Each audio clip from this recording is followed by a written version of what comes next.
Hey guys, welcome back to the channel. This is story about what if Kyuubi gives Naruto the Rinnegan part 1. Before I start, please do support for more amazing content and comments for part 2.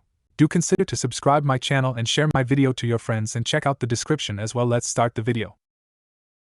12 years ago, a nine-tailed demon fox known as the Kyuubi no Kitsune appeared in the ninja village of Konohamaru no Sato, the village hidden in the leaves, in the country of Hai no Kuni, Fire Country. The leader of the village, the Yandame Hokage, Fourth Fire Shadow, sealed the demon into an infant boy at the cost of his life. The boy's name was Uzumaki Naruto. The Yandame wanted the village to view Naruto as a hero. Only a select few listened to his wish. Only the Sandame Hokage, Third Fire Shadow, Sarutobi Hiruzen, an instructor at the Ninja Academy Yumino Irika, a ramen chef Ichiraka Tuchi, and his daughter Ayam, a silver-haired one-eyed Jonin ninja named, a spiky white-haired legendary perverted ninja, the clan heads, some shinobi, and a blue-haired lavender-eyed girl the same age as him actually acknowledged him. The Sandame passed a law stating that the older generation could not tell the younger generation the truth about the Kyuubi. Despite the law, the rest of the village either ignored him not caring, or despised him believing he was the very thing he was jailing. The rest of the village refused to even acknowledge him as even existing. They would glare at him, whisper about him, tell their children to not go near him, or even beat him and try to kill him. The boy grew up hated and alone with only a select few people who cared about him, and that he cared about. The boy entered the academy and for 4 years goofed off playing pranks on the villagers for attention. His grades were terrible as he was at the bottom of his class. He also has a crush on a violent pink-haired girl who does not reciprocate his feelings in the slightest. Today was the graduation exams for Naruto's class.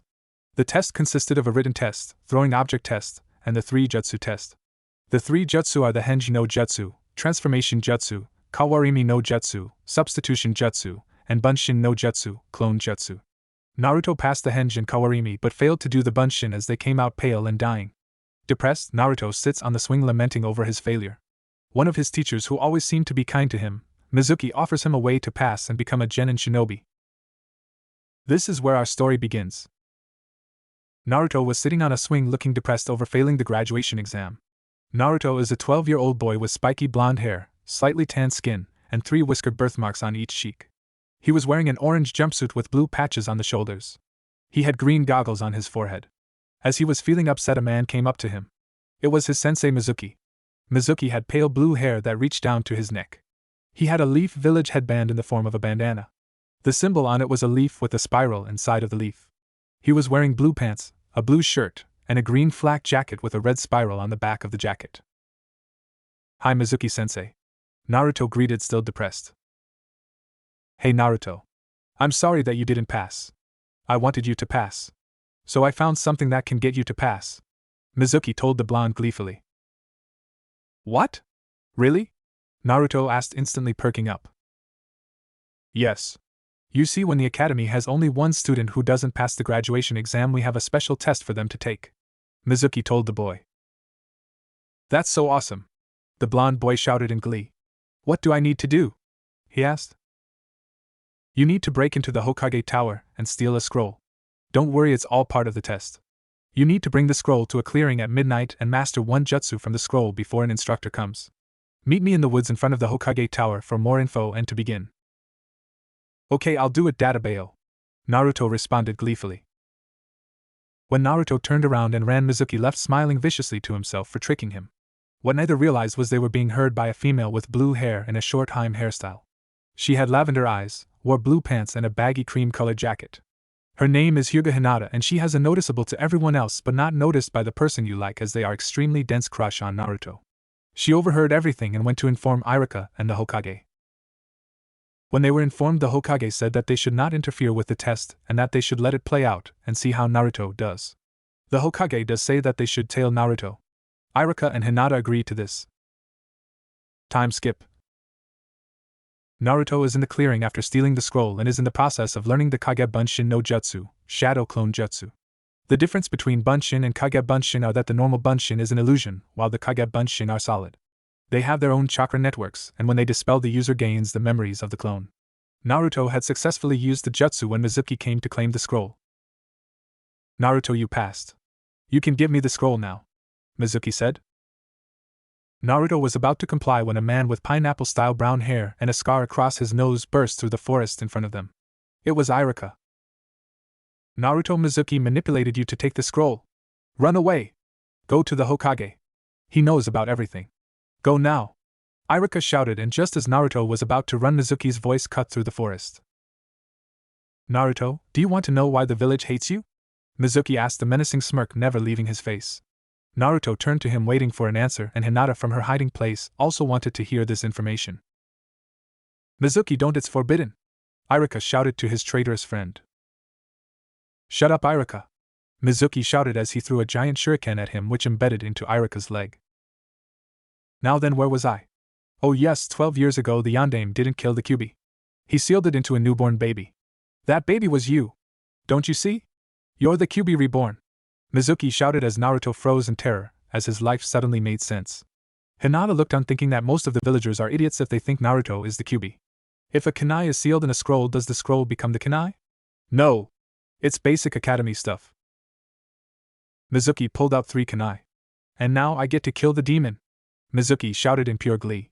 He threw the kunai at Naruto, who was still frozen. The sound of metal hitting flesh was heard and blood was spilt on the forest floor. The vision everyone saw was of Hinata standing in front of Naruto with 3 kunai on the right side of her back, barely missing her spine. She looked at Naruto in the eyes. Hinata? Why? Why would you protect me? I'm just a demon, Naruto asked. Naruto-kun, you are not a demon, and don't ever think that. Hinata told him with a pained expression on her face. And the reason I did this was because I love you. Hinata confessed as she fell unconscious. Naruto stood there shocked at the girl's confession. Iruka also sat shocked at what happened. Mizuki just got ticked off. Looks like the demon's whore got in the way. Oh well, I'll just kill you too and take the scroll and the girl so I can have some fun with her. Hee hee hee. Mizuki laughed evilly. Naruto's expression changed from shock to menacingly evil. Red chakra pulsed around Naruto, forming a red chakra shroud. Naruto formed a cross-hand seal with his index and middle finger on each hand. If you touch Iruka-sensei and Hinata-chan, the chakra burst outward and 200 shadow clones burst into creation from puffs of smoke, much to Iruka's shock. I'll kill you, Naruto snarled, with his eyes going from cerulean blue to red with a black slit for a pupil and his whisker marks darkening. Mizuki just threw his remaining shuriken at the clones and destroyed 10 of them. However, the rest of them burst into smoke as Naruto gripped his head in pain, screaming. Naruto's eyes flashed continuously from blue to red. Finally they stopped on blue and pulsed silver with the pupil shrinking. Hinata awoke from Naruto's screaming and everyone looked at Naruto's eyes. The eyes had silver background with a small black pupil and 4 black rings in each eye, giving them a ripple-like pattern. The Hokage, who was watching all this from his crystal ball, became shocked at seeing the eyes as he recognized them from a legend. Naruto glared at Mizuki with the new eyes as he rushed at Mizuki with 6 Kage Bunshin that he created. The clones distracted Mizuki as he was blindsided by the original, who placed his hand on the top of Mizuki's head. He learned all Mizuki's memories and afterwards ripped Mizuki's soul from his body before passing out. Iruka and Hinata took Naruto and the scroll to the hospital, where they met up with the Hokage and Hyuga Hayashi, who is the head of the Hyuga clan and Hinata's father. He was there because of Hinata's involvement in this event and to talk to her about something. They brought Naruto to a hospital room and sat down to talk of what happened. Naruto woke up an hour later and noticed the Hokage, Iruka, Hinata, and Hayashi. Huh? What happened? Naruto-kun, we need to talk, the Hokage said in a serious voice. Naruto-kun, we need to talk, Sarutobi Hiruzen, the Sandaime Hokage, stated with full seriousness. He was wearing a white and red haori and had a red and white pointed hat with the kanji for fire on the front. Next to him was a man with long brown hair, white eyes, and white robes. He was Hyuga Hayashi, head of the Hyuga clan and Hinata's father. About what, Gigi? Naruto asked as Hinata sat near the blonde. Hold on, Hokage-sama, may I please give Naruto something first? Iruka asked, and the Hokage nodded. Naruto, close your eyes, Iruka told the boy. The boy closed his eyes. After a few seconds, Iruka said to open them again. When Naruto opened his eyes, he noticed Iruka no longer had his headband on. Naruto also noticed the smiles on the faces of the Hokage and Hinata. Congratulations, Naruto. I gave you my headband to show that you are now a genin of Konoha. Naruto was nearly in tears of joy. Thank you, Iruka-sensei. Naruto, the Hokage cut in. There are still things that need to be discussed. Naruto nodded for the Hokage to continue. Okay, you and Hinata both discovered something that I was hoping to reveal only to Naruto. Naruto, you are the jailer to the Kyuubi, not the Kyuubi itself. Naruto nodded, and so did Hinata. Now then, I guess since there's no way around it, I will explain why Naruto was chosen. Naruto was born the day of the attack, and only a child can contain the Kyuubi, but not just any child. Only an Uzumaki can contain the demon. The Uzumaki were a clan of seal masters and swordsmen with huge chakra reserves. They had their own hidden village known Yuzushiogaku no Sato, the Hidden Eddy Village, in Yuzu no Kuni, Whirlpool Country. Everyone stared in shock at the Hokage for different reasons: Naruto for finding out he has a clan, Hinata for learning Naruto is from a clan, Iruka for forgetting of Yuzushiogaku and forgetting to teach it because of the civilian council's orders, and Hayashi for remembering a particular Uzumaki he and his wife Hitomi were friends with. Naruto, your mother was from this village, and she came here to become Kyuubi's jailer after Yuzushio was destroyed. Naruto became saddened at the news of his clan basically being gone, but perked up at hearing about his mother. Your mother's name was Uzumaki Kushina, the Akai Chishio no Habanero, Red Hot Habanero, and aka no Sure, the Red Death, and she died the day you were born during Kyuubi's attack. Hayashi nearly went into shock over hearing the name of his wife's friend, and then he remembered the person Kushina was close to. If he wasn't supposed to be dignified and composed, he would have face-palmed over realizing who Naruto's father was. She fell in love with your father Namake's Minato, the Konoha no Kiroi Senko, Konoha's Yellow Flash, and Yondaime Hokage. The Hokage said. Time seemed to freeze. Naruto, Hinata, and Iruka froze to hear who Naruto's father was. Tears streamed down Naruto's face. Why? Why did my own father seal the Kyuubi in me? Naruto asked, wondering why his own father would seal a demon in him. Why would your father seal Kyuubi into you? Simple. Even though he could ask another family to use their child, how could he ask someone else to do that to their child if he himself was not willing to do that to his own? And on top of that, you need Uzumaki blood to have the Kyuubi sealed into you. Naruto's tears dried and he nodded in understanding but still had some questions. Why tell me now? Naruto asked in genuine curiosity. The Hokage sighed. Honestly, I wasn't supposed to tell you until you reached Chunin level because you would be able to handle your father's enemies then, but some factors have recently come into play to divulge this early. The Hokage said. SS such as? This was asked by Hinata surprisingly. Naruto, it seems you've unlocked a bloodline that neither of your parents had. The Hokage said, and everyone stared at him in shock thinking he went crazy. I have a bloodline? Naruto asked in shock. Yes, Naruto, you seem to have unlocked the Rinnegan, the eyes of the Rikudo Sennin. Hayashi and Iruka froze to hear that. They are familiar with the story of the father of ninjutsu. What's the Rinnegan? Naruto asked as Hinata also looked confused. Well, the Rinnegan is the dojutsu, Ijutsu, of the original ninja, the Rikudo Sennin, or the Sage of the Six Paths. He had the first dojutsu and was the first person to ever use chakra. He was the original ninja and saved the world from a monster known as the Jubi, 10 Tails. The Jubi was the progenitor of the Biju, which the Rikudo Sennin sealed inside himself and split the Jubi's chakra into 9 parts. By doing this, he created the Biju. He also birthed sons who fathered the Uchiha clan as well as the Senju clan. Naruto and Hinata were wide-eyed at the information. So how did I unlock them, and what can they do? Naruto asked. I'm not sure how you unlock them. You could be the sage's reincarnation, or it could be a gift from Kami for all I know. The Hokage said sadly. As for powers, the only things I know about it are you can see chakra but not on the scale of the Byakugan, have an affinity towards all 5 elements, and apparently you can rip people's souls out from their bodies. Everyone had dropped jaws from that. Then Naruto remembered something. Wait, I also know everything Mizuki knew. How's that even possible? He asked. The only thing I can think of is that you can learn people's thoughts and then rip out people's souls, but you have to be touching the person. The Hokage said. Wait, so Naruto has the Rinnegan, and no one can teach him because the powers are unknown, so how could he possibly learn to use the powers? Iruka asked. I have an idea. Hayashi started getting everyone's attention. You said that the Kyuubi was created behind the sage, right? The Hokage nodded. So all Naruto-san has to do is ask the Kyuubi what the powers are. Hayashi said like it was simple. Which it is, but there is one problem. Why would the Kyuubi tell him? Iruka asked. It's better than nothing, I say we at least try it. Naruto said. Everyone nodded, wondering if it would work. They told him in order to enter his mind, all he had to do was meditate to enter. Naruto did just that, and soon he was in his mindscape. Naruto opened his eyes and found himself in a large sewer filled with water. He walks through the corridors until he reaches a giant metal gate with a large piece of paper on the front that had the kanji for Seo written on it. Naruto looks inside to find a giant fox with 9 tails sleeping. Hey fox, wake up! He shouted to the sleeping demon. Wahoo dares to wake the mighty and all-powerful Kyuubi no Kitsune. He then caught a glimpse of Naruto. Oh, it's just you. What do you want? Kyuubi asked simply. Naruto just sweat drops at the casual and insulting remark. Okay Kyuubi, I need information about my eyes, what can you tell me about them? Naruto demanded. Eyes? What eyes? Kyuubi asked. Naruto then showed him the Rinnegan. Kyuubi the nine-tailed demon fox had his jaw drop at the eyes. How can you have two sans eyes? Kyuubi asked.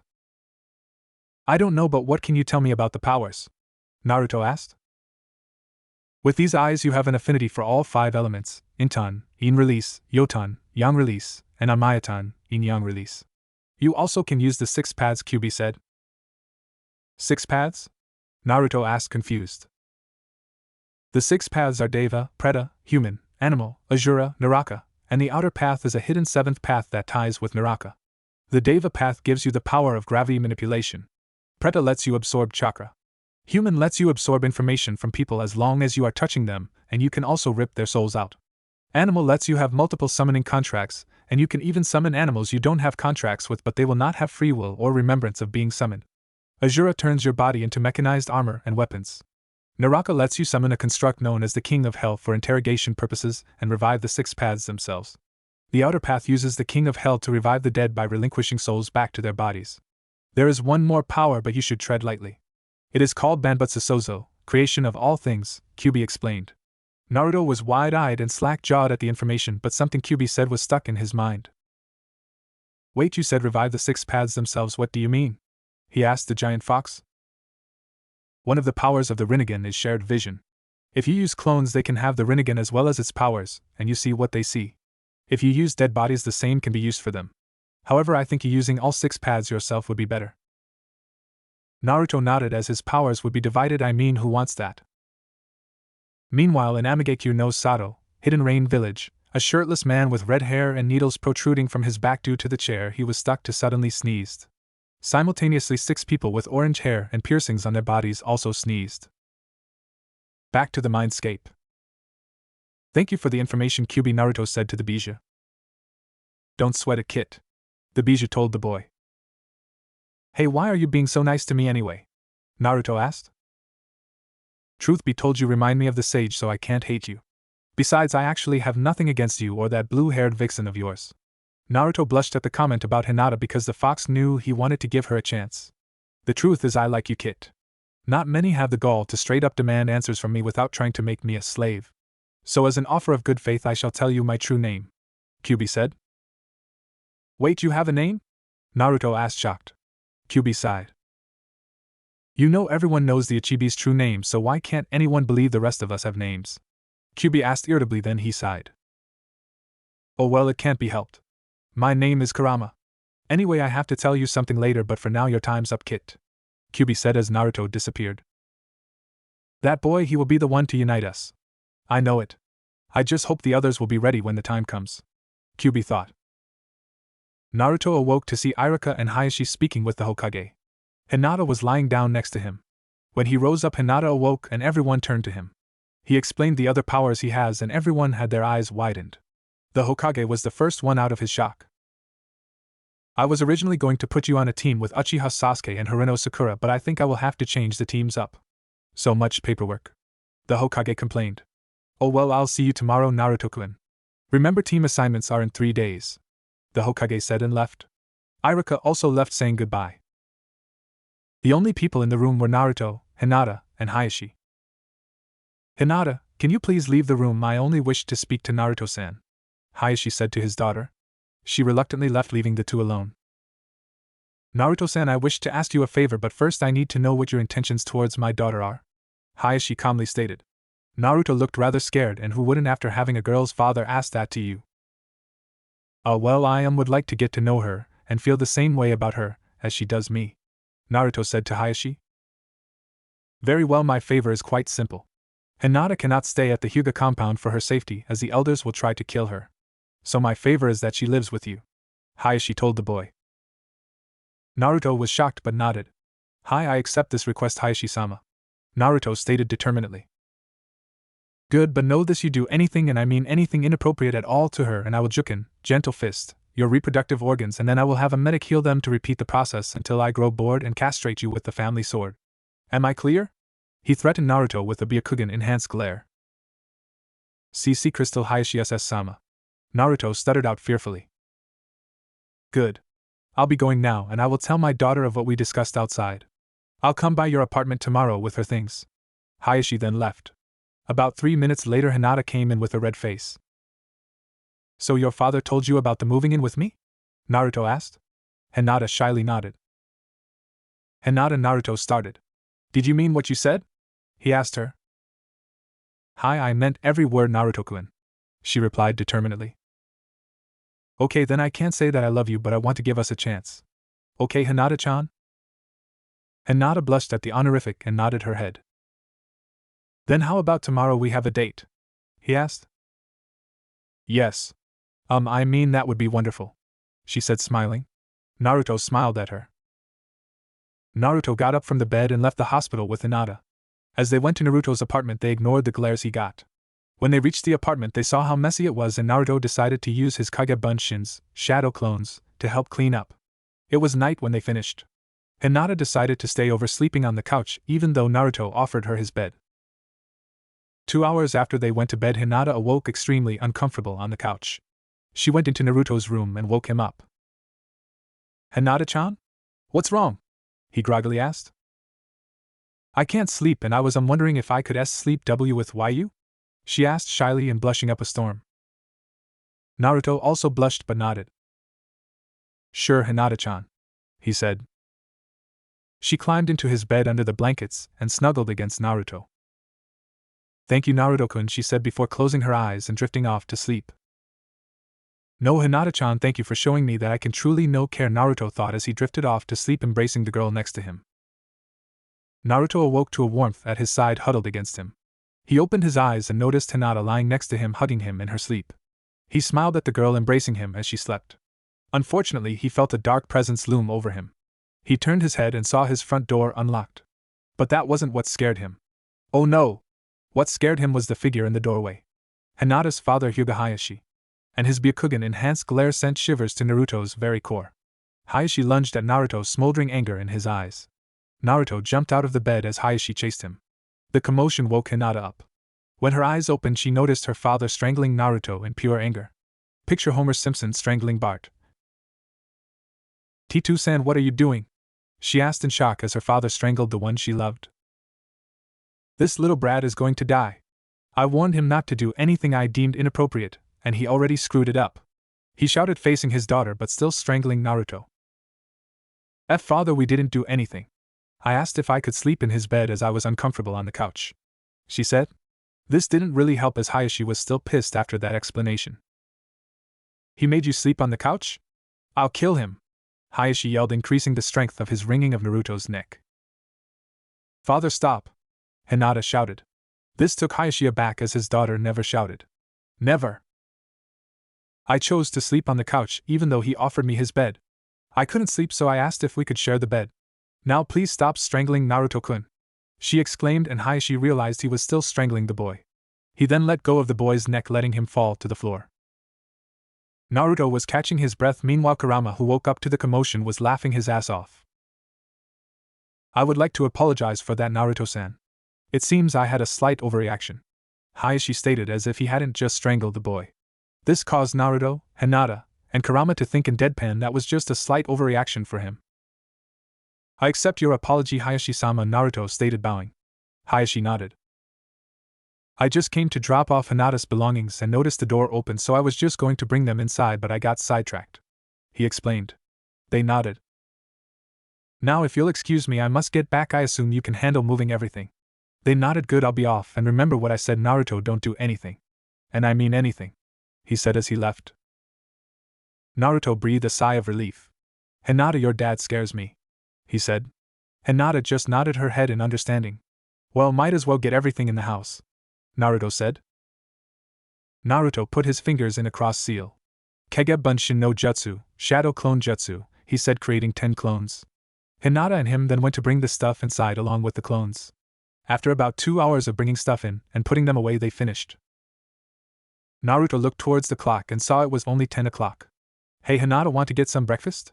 He asked. She nodded. They left the apartment, and went to Ichiraku's for ramen as not many places will let Naruto eat there. Hinata grew rather annoyed by that as the whole Kyuubi thing is rather stupid to be hated for. As they were walking they ignored the glares directed their way and the whispers which were the demon has a girlfriend? Just great, and the demons got a whore from the Hyuga clan. This actually pissed off Naruto as he was tempted to rip the souls out of those idiots. Hinata saw this and held his hand smiling to calm him down. Naruto saw Hinata smile and he instantly came back to normal as they walked to Ichiraku's. When they got there they were greeted by Ichiraku Tuchi and his daughter Ayam. Naruto ordered beef ramen and Hinata ordered chicken ramen. They sat eating and talking, getting to know each other. Naruto found out she was the girl he saved from bullies when they were 3 and that he was her inspiration. They also found out each other's likes, dislikes, and hobbies. After an hour Naruto paid for their food and left going to a training ground so they can train. Hinata worked on her Juken Katos while Naruto worked on his Rinnegan powers and with some scrolls from the library that he borrowed he worked on some elemental jutsu. Hinata found out that due to her natural flexibility she did not have the aptitude to use the standard Juken. So she started to create a form using her natural flexibility and calls the version Juho, gentle step, which relies on spins and is akin to dancing mixed with fighting. Naruto was able to get Shinra Tensei, Almighty Push, and Bansho Tenin, Universal Pull, of the Deva Path power down to its basics. He also started using Kage Bunshin for his training in the elements and chakra control which were from the scrolls he got while he worked on his other Rinnegan powers. After 4 hours of training Hinata was decent enough to hold off Chunin with her new style while Naruto thanks to Kurama's memories was able to help him select a taijutsu style that Naruto calls Kitsuniken, Fox Fist, which relies on speed and acrobatics. The style is basically speed and acrobatics combined with hard strikes. Similar to Goken, Strong Fist, but different stance and style itself. Naruto could probably hold off a few Chunin with that alone, but combining the style with his amount of Kage Bunshin, and he can overwhelm some Jonin. Naruto also started to learn elemental jutsu starting with wind jutsu. By the time their training ended at 7 o'clock Naruto thanks to his use of clones was able to learn the leaf cutting exercise and how to use the chakra absorption power of Preta Path. Hinata worked on her form and created a move called Juho, Kyuteno Hira no Sudaraiki, gentle step, 9 palm strikes, which is used to hit 9 tenketsu, chakra points, on an opponent while simultaneously dodging an opponent's attacks. They called it a day for training and went shopping for food.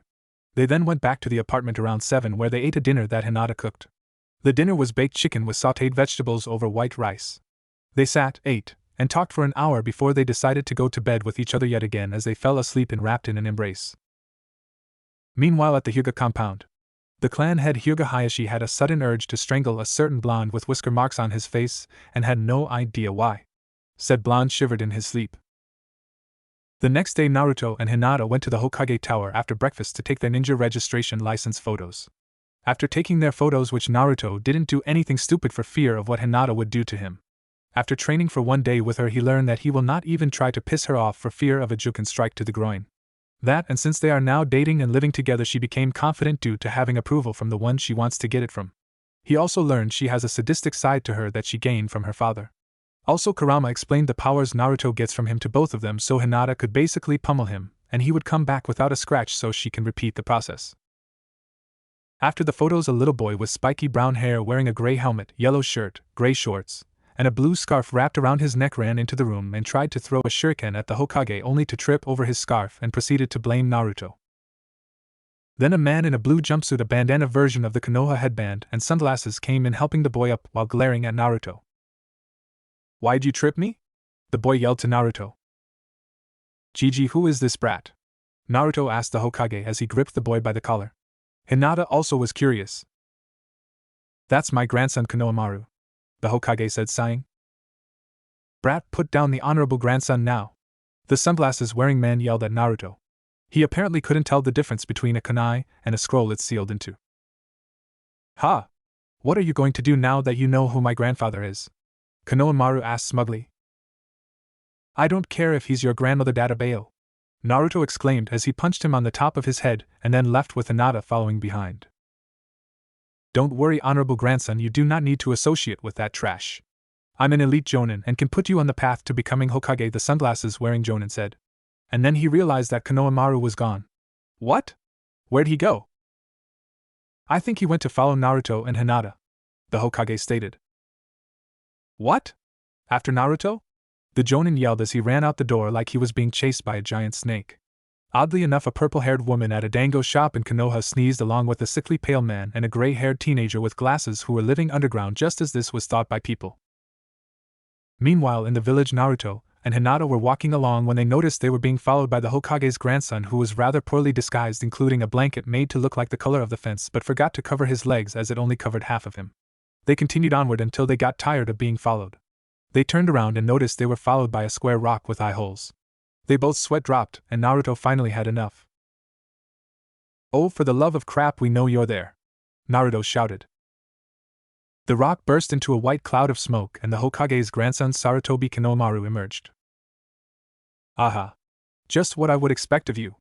Okay, you will train me as your apprentice," Konohamaru said. "A what?" Naruto and Hinata said at the same time. "You heard me, you will train me so I can defeat my grandfather and become Hokage," he stated like it was simple. "Look, kid, I'm not training you. I have too much stuff to do," Naruto said. "Come on, I heard you once used a technique that knocked him out. At least teach me that one," Konohamaru begged. Naruto looked deep in thought, thinking what technique he used to knock out the Hokage. Then his eyes flashed in realization. "You want me to teach you the Oiroku no Jutsu, sexy jutsu? Well, I don't see why dash." Naruto was cut off by a feeling of pure terror that both Naruto and Konohamaru felt. They turned to see Hinata with a sickly sweet smile. "Naruto, are you planning on teaching him that jutsu?" she asked sweetly, and if you looked behind her you could see the visage of the Shinigami, and for some reason a red-headed woman with her hair divided into 9 parts looking like tails standing up. Meanwhile, in the afterlife, a red-headed woman sneezed. "I get the sense that my son has incurred the use of a woman's ultimate technique. The face of 1,000 screaming souls no jutsu. Oh, the poor boy." Back on Earth, Naruto and Konohamaru started to shake in pure terror. "Oh, of course I won't teach him that, just to Hinata-chan," Naruto said in pure terror. "Good," she said, releasing her hold of terror. "I'm going to go home. I will see you later, Naruto-kun." She then left, leaving the boys alone. Naruto then, against his better judgment, and thanks to some coercing from Konohamaru, decided to teach Konohamaru the technique after some escapades, including reading dirty magazines and peeking in bathhouses. After hours of training, Konohamaru got the technique down, transforming into a naked female version of himself. Then the sunglasses-wearing Jonin found them. "Honorable grandson, get away from that delinquent," the Jonin said to Konohamaru. "No, Ebisu-sensei, I'm actually learning so I can become Hokage and be acknowledged," Konohamaru said. "Come now, honorable grandson, and I can teach you the shortcuts of being Hokage." "There are no shortcuts to becoming Hokage. If Konohamaru doesn't want to go, he doesn't have to go," Naruto stated. "Stay out of this, brat," Ebisu told Naruto. "Come, honorable grandson, a Hokage needs to know thousands of jutsu you don't even know one," he stated. "Oiroku no jutsu," Konohamaru said, transforming into a naked girl, which did nothing to affect Ebisu. "How dare you use such a distasteful jutsu? Come now, honorable grandson," he ordered. "It didn't work?" Konohamaru looked shocked.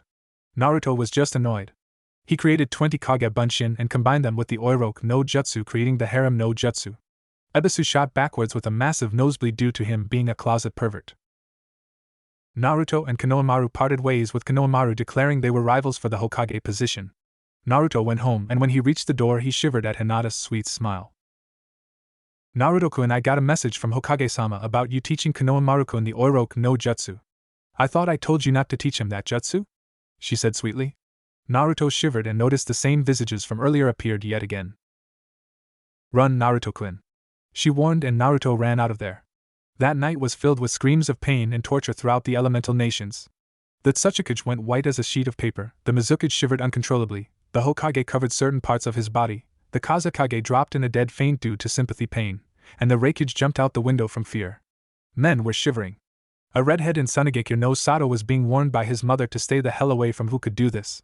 Hayashi was shivering, yet for some odd reason feeling proud of his daughter. A blonde woman with her hair in 2 tails and a large bosom was feeling proud of some woman somewhere. A man with long spiky white hair who was peeking on women in a bathhouse was shaking uncontrollably due to fear of who was causing extreme pain to a fellow pervert. And finally, in a different universe, a teddy bear in Karakura town started to feel sorry for someone he never even met who was being killed by a woman for doing something perverted. Naruto was able to escape this ordeal without any significant damage to his reproductive organs thanks to his healing factor from Kurama, which Hinata knew about, which is why she attacked him, as she knew the damage would be healed. He also learned never to anger Hinata again. and never disobey her orders again. Naruto woke up in his apartment with Hinata snuggling against him. He instantly tensed due to the beating he was given by her. He knew Hinata was kind, but he now knows never to anger her. Ever.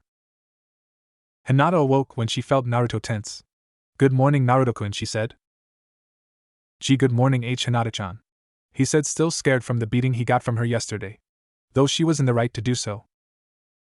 "I'm sorry about attacking you like that, Naruto-kun, but you had that coming," she said. "Yeah, I guess I did," he confirmed. "Well, how about I make breakfast as a way to apologize?" she said. "Okay," he said, and they got up. Hinata took a quick shower and got dressed, and she went into the kitchen as Naruto did the same. She cooked them some pancakes and sausage with scrambled eggs and some orange juice. They left the apartment after breakfast and went to team placements. When they went to the academy and entered the classroom, people were shocked to see Naruto as they thought he had failed. A boy with a pineapple-style haircut. He wore a black shirt with a short-sleeved gray jacket and his forehead protector around his arm. He looked like he was half asleep, spoke up. "Naruto, what are you doing here? This is for people who passed," he said. "I did pass, Shikamaru. Didn't you notice my headband?" Naruto stated with a grin. Troublesome, Shikamaru stated, and then went to sleep.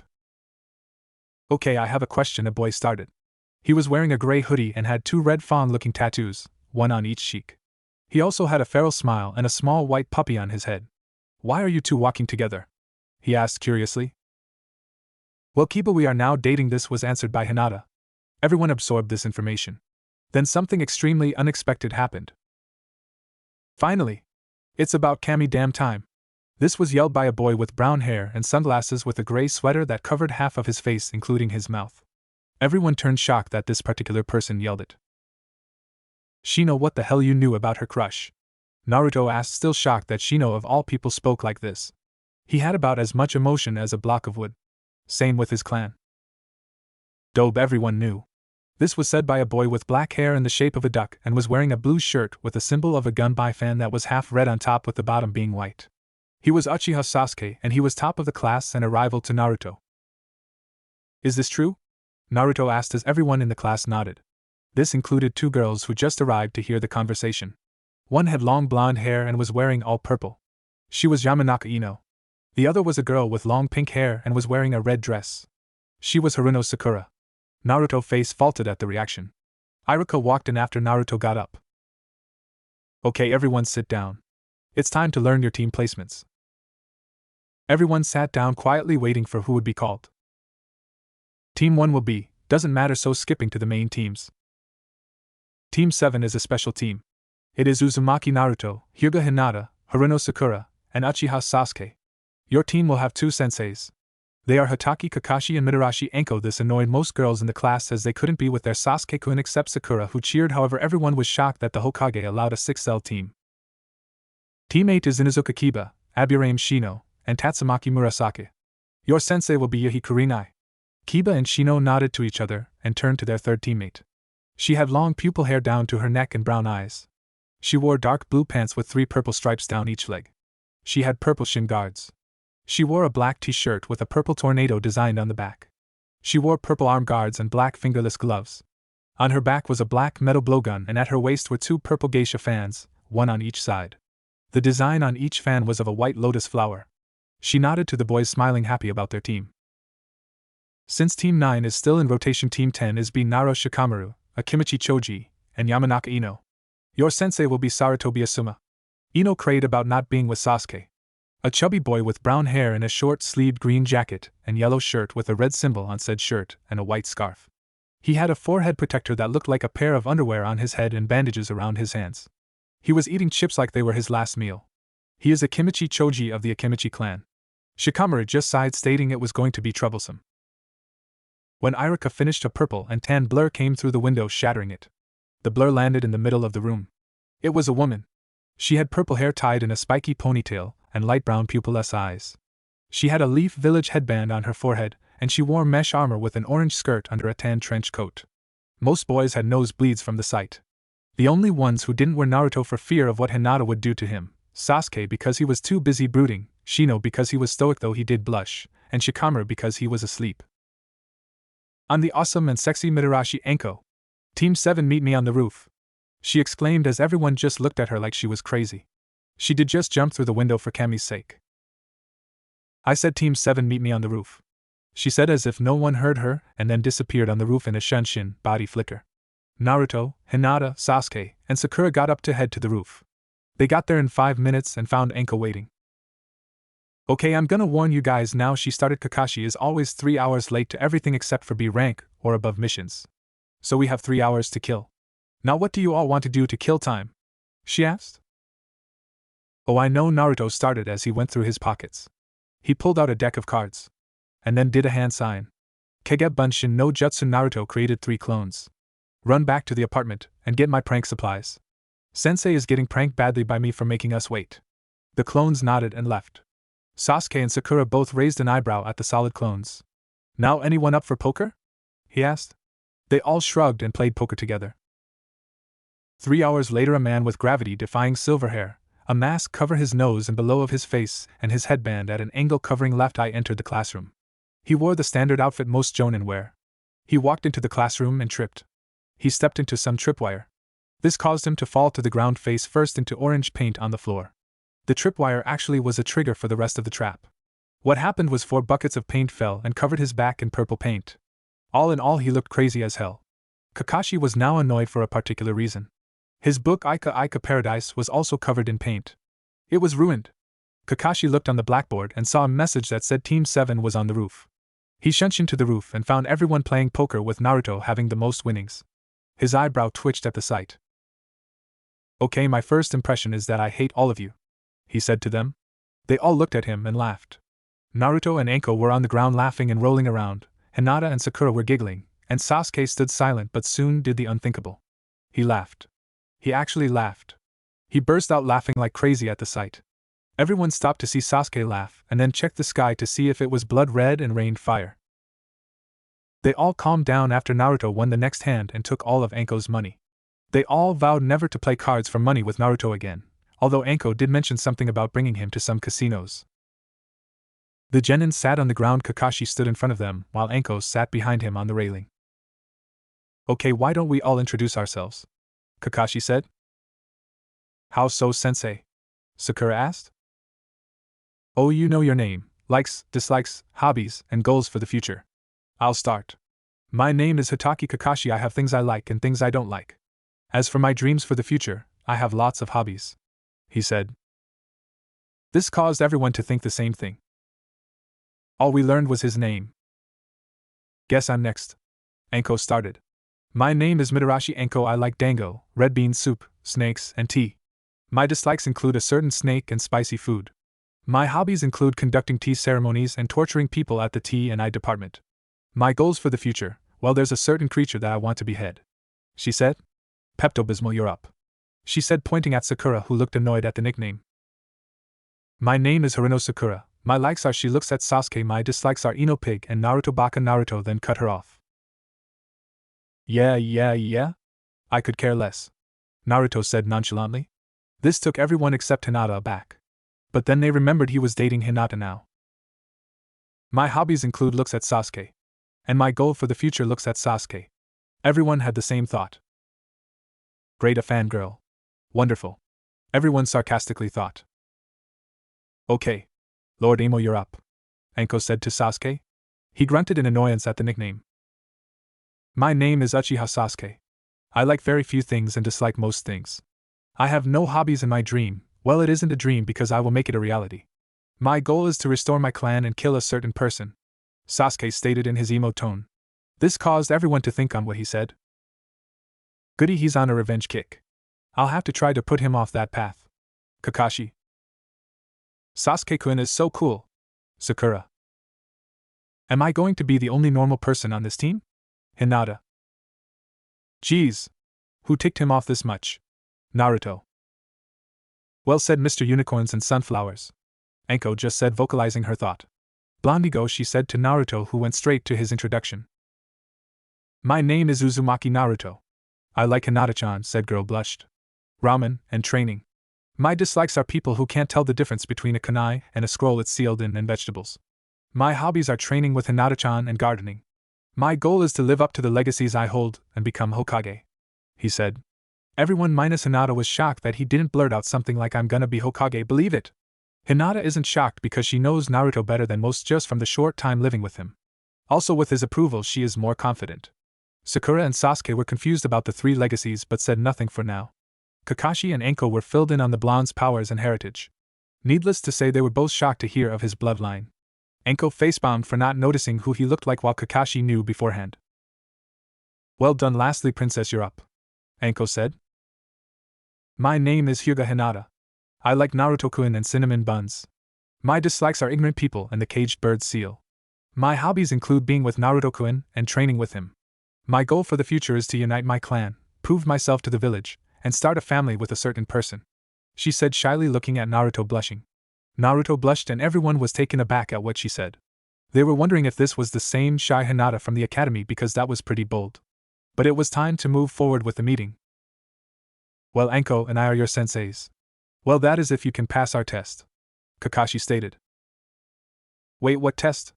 We already passed the test at the academy, Sakura said. The genin were all confused since they already took a test.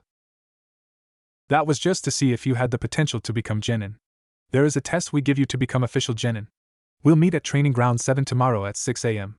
Oh, and I'd advise you not to eat breakfast tomorrow or you'll throw up, Kakashi said and disappeared. Anko followed after. Naruto and Hinata left soon after while Sasuke left, followed by a fawning Sakura. Naruto and Hinata soon went to Training Ground 13. A forest training ground with a waterfall. Hinata went to work on their stuff.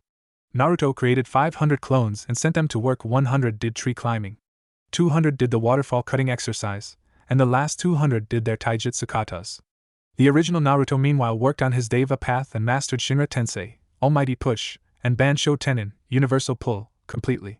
Hinata worked on her Juken and the tree climbing exercise. After 2 hours Naruto's clones got the exercise down and started working on Justa to use. They trained for 5 more hours and Naruto had 3 of the paths down and had 6 wind jutsu down. They are Futon, Repusho, Wind Style, Gale Palm, C rank, Futon, Kaze no Yari, Wind Style, Wind Spear, B rank, Futon, Daitapa, Wind Style, Great Breakthrough, C rank, Futon, Kaze Bora no Jutsu, Wind Style, Wind Ball Jutsu, B rank, Futon, Kaze no Hama, Wind Style, Wind Hammer, B rank, and Futon, Kaze Hoshi no Jutsu, Wind Style, Wind Star Jutsu, A rank. Hinata ironed a few kinks out of her taijutsu and worked her chakra control better. The two went home, ate dinner, and fell asleep together. They were ready for the test tomorrow. Naruto and Hinata awoke at 4 o'clock in the morning. They showered and both agreed to eat a small breakfast. They grabbed their gear and went out. They decided to go to a weapons store to supply for their test. With Naruto now having some more access to his parents' money, they could buy more than just the essentials. They went into a local shop called Kenzoku Tora, the Metal Tiger. They were met by someone Hinata knows. It was her cousin's teammate Tenten. She wore a pink blouse and dark green pants and had her brown hair tied into twin buns with 2 bangs falling over her headband. Her father owns the weapon shop and she works part-time there. Hinata and her are decent friends since she saw her a lot around her cousin. Welcome to Kenzoku Tora, how can I he dash? Hinata, what are you doing here? She asked, recognizing Hinata. Oh, Naruto-kun and I are getting some weapons for Genin test. Hinata explained. Oh well then feel free to look dash. Wait, who are you with? She asked. That would be me, Naruto spoke up. Tenten looked at him and then turned to Hinata. Your boyfriend? Hinata nodded. Okay Naruto, can I speak to you? She asked. Naruto nodded and followed her. They went to the other side of the store and Tenten met him with a hostile glance. Listen Naruto and listen while I consider Hinata a friend, so if you hurt her, so help me Kami, I will rain 3,000 kunai down on a specific region of your body. Are we clear? She asked, and to make it even more threatening she happened to be spinning a kunai around her finger. CC crystal clear, Naruto replied in terror. Good, now let's get you two some new gear, she said with a smile as if she hadn't just threatened Naruto. Naruto just sweat dropped at the mood change. Naruto and Hinata looked around the store for some weapons when some clothes they saw caught their eyes. Hinata was eyeing a pair of black ANBU pants, a black shirt, and a purple jacket with a hood, while Naruto found a pair of black pants with an orange stripe down the legs, a black long-sleeved shirt, some orange and black fingerless gloves, and a long short-sleeved black coat decorated with orange flames. It also had a red and yellow swirl design towards the top on the back. The coat also had a hood. The clothes were looked to be made for them, like some higher power just happened to make them specifically for them. Nah, could you imagine that? That would be like someone controlling your every move. I mean, who would believe that? They bought the clothes changed and then got some weapons. They bought the essentials along with special weapons for themselves. Hinata got herself a pair of sayas which had purple handles. Naruto found a sword. It was a katana with a shining silver blade, but the handle was actually black and white cords coiling around each other like snakes over a wood handle. They bought their equipment and headed to the training grounds. When they arrived, it was 6 o'clock and Sasuke and Sakura had also arrived. Sasuke and Sakura were noticeably tired and holding their stomachs, and were impressed by the new clothes. They all then remembered Anko's warning on Kakashi being late. It was going to be a long 3 hours. Naruto decided to send his clones to scout the area while he tried his new sword out a little. Hinata did the same with her sayas. They weren't ready to be used in real combat as they had no experience, but they didn't think that having them for the test would hurt. Sasuke was doing some light training while Sakura fawned over him. After 3 hours of light training, Anko and Kakashi showed up in a swirl of leaves. Sorry we're late. We got lost on the road of life. Everyone minus Kakashi and Anko had twitching eyebrows. Kakashi held up 2 bells and threw one to Anko, who caught it. Okay, your test is to get these bells from Anko and myself. Anyone without a bell goes back to the academy. Any questions? He asked. But sensei, there's only 2 bells, Sakura said. Good observation, Pinky. That just means 2 of you are going back to the academy indefinitely, Anko said. The genin were shocked by this information. If I don't get a bell, Sasuke-kun won't be with me, Sakura thought. If I don't win, I can't defeat him since I'll be sent back, Sasuke. If Naruto-kun doesn't get a bell, he'll be sent back and won't become Hokage Hinata. If Hinata-chan doesn't win, she won't be able to prove everyone who doubts her wrong. Naruto. Everyone looks at Kakashi and Anko with determination, and then Kakashi pulls out an alarm clock along with 2 boxes of lunch. You have till noon to get a bell.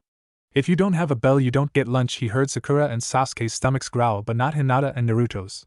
He then set up an alarm clock to go off at noon. Your test starts now. The genin disappear while Anko walks to a different part of the training ground. Kakashi just stays where he is. Hinata was running to a hiding spot, but as she was running, she started to think. How would fresh genin beat 1 jonin, let alone 2? Also, I've never heard of a 2-man team with 2 senseis.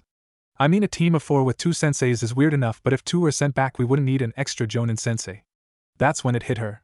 They're trying to separate us by turning us against each other, she deduced. She then heard sounds of a battle and Naruto's voice. The others need to know this, she said, and raced off to find everyone.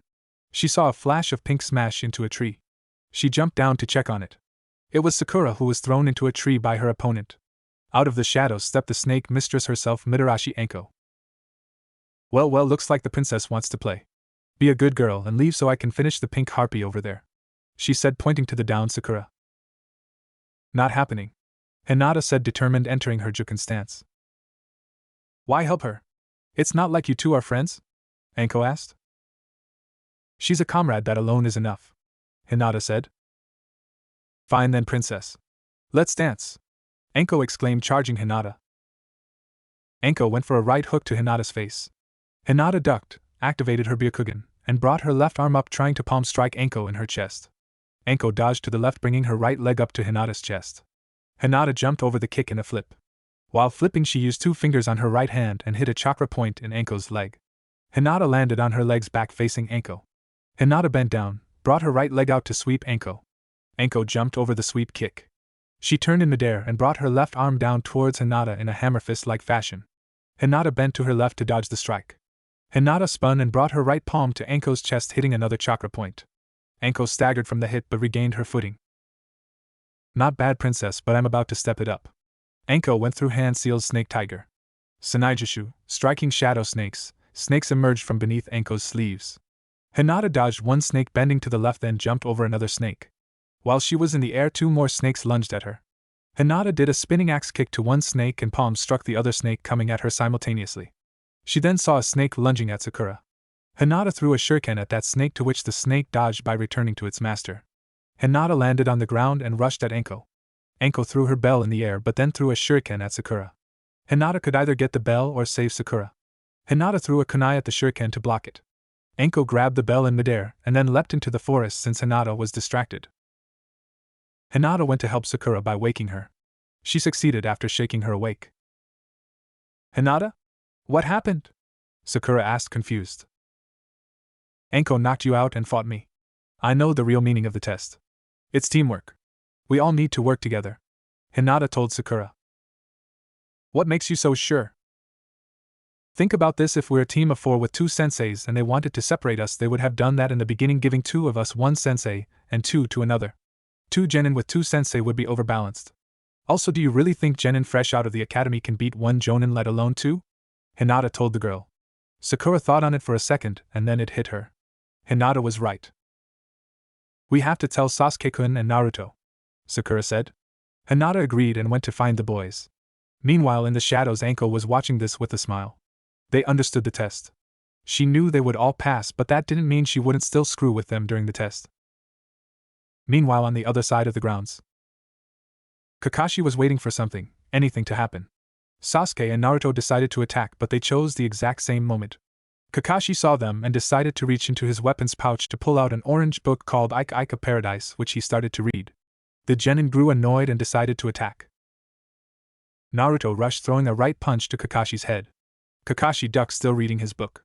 Sasuke came up, throwing left kick to the ducking Kakashi. Kakashi caught Sasuke's leg with his free hand while still reading his book. Kakashi threw Sasuke into Naruto, who caught Sasuke. Sasuke pushed himself away from Naruto and turned back to Kakashi. Sasuke charged Kakashi and unleashed a flurry of punches at Kakashi. Kakashi actually put his book away to dodge the hits. Sasuke jumped, going for a right punch to Kakashi's head. Kakashi bent to his right to dodge, and Sasuke flipped, using his momentum to send his left leg to Kakashi, who blocked it with both arms. What Kakashi failed to notice was Naruto sliding behind him, tripping him. Sasuke's force combined with the kick sent Kakashi to the ground. Kakashi sprung up quickly, though. You two aren't bad, but let's test your ninjutsu now, Kakashi said, getting ready. Naruto and Sasuke smirked. Naruto created a cross seal. Kage Bunshin no Jutsu. 30 clones were created and rushed Kakashi, who was taking out clones left and right. Kakashi jumped into the air to dodge 5 clones, sending kicks at him. What he then noticed was Sasuke going through hand seals. Kakashi recognized Sasuke's and did the same set of hand seals. Tiger Monkey Boar Horse Tiger Katan, Gokaku no Jutsu. Fire style, Fireball Jutsu. Kakashi and Sasuke spewed 2 large fireballs at each other. The fireballs collided, fighting for dominance. Neither flame was giving out in this contest. Naruto, watching this, had enough and went through his own hand seals. Tiger Ox Dog Rabbit Snake Futon, Daitapa. Wind style, Great Breakthrough. Naruto held his hands together, creating a gust of wind. He sent it towards Sasuke's fireball to increase its power. Kakashi saw his flame being overpowered and released his technique. He then dropped to the ground from the air and rushed at Naruto, but he was thrown off his course when a small fireball hit the ground in front of him. Sasuke was spewing fireball after fireball from his mouth using the Katan, Hozenka no Jutsu, Fire Style, Phoenix Flower Jutsu. Kakashi started to run in the opposite direction and dodging left and right to avoid the fireballs. Naruto decided to use a path against Kakashi. He created 5 Kage Bunshin and activated his Rinnegan as well as the ones in the clones. The first clone held out his hand towards Kakashi. Bansho Tenin. Universal Pull. Kakashi was pulled towards the clone by an invisible force. As Kakashi was flying, another Naruto clone came up and left kicked Kakashi in the face, sending him flying back as the first clone released the technique. Another clone came from behind Kakashi and left punched him in his spine. The impact from the punch along with the momentum from the flight made Kakashi arch his back in pain. A fourth clone used a right uppercut to Kakashi's face as he was still stuck to the clone's fist at his spine. Kakashi went flying upwards. A fifth clone came above the flying Kakashi and gripped his hands together, bringing them down on Kakashi's head in a hammer-like move. Kakashi fell towards the earth. The original Naruto held his hand out to the falling Kakashi and muttered Bansho Tenin. Kakashi was brought down towards Naruto's outstretched hand. Naruto was just about to grab the bells from behind Kakashi when Sasuke kicked Kakashi away from Naruto into a tree. Team, what was that for? I almost had him, shouted Naruto. Please, Dobe, you can't be serious. That bell is mine. But thanks for softening him up for my victory, Sasuke said, and then noticed Naruto's eyes. What happened to your eyes?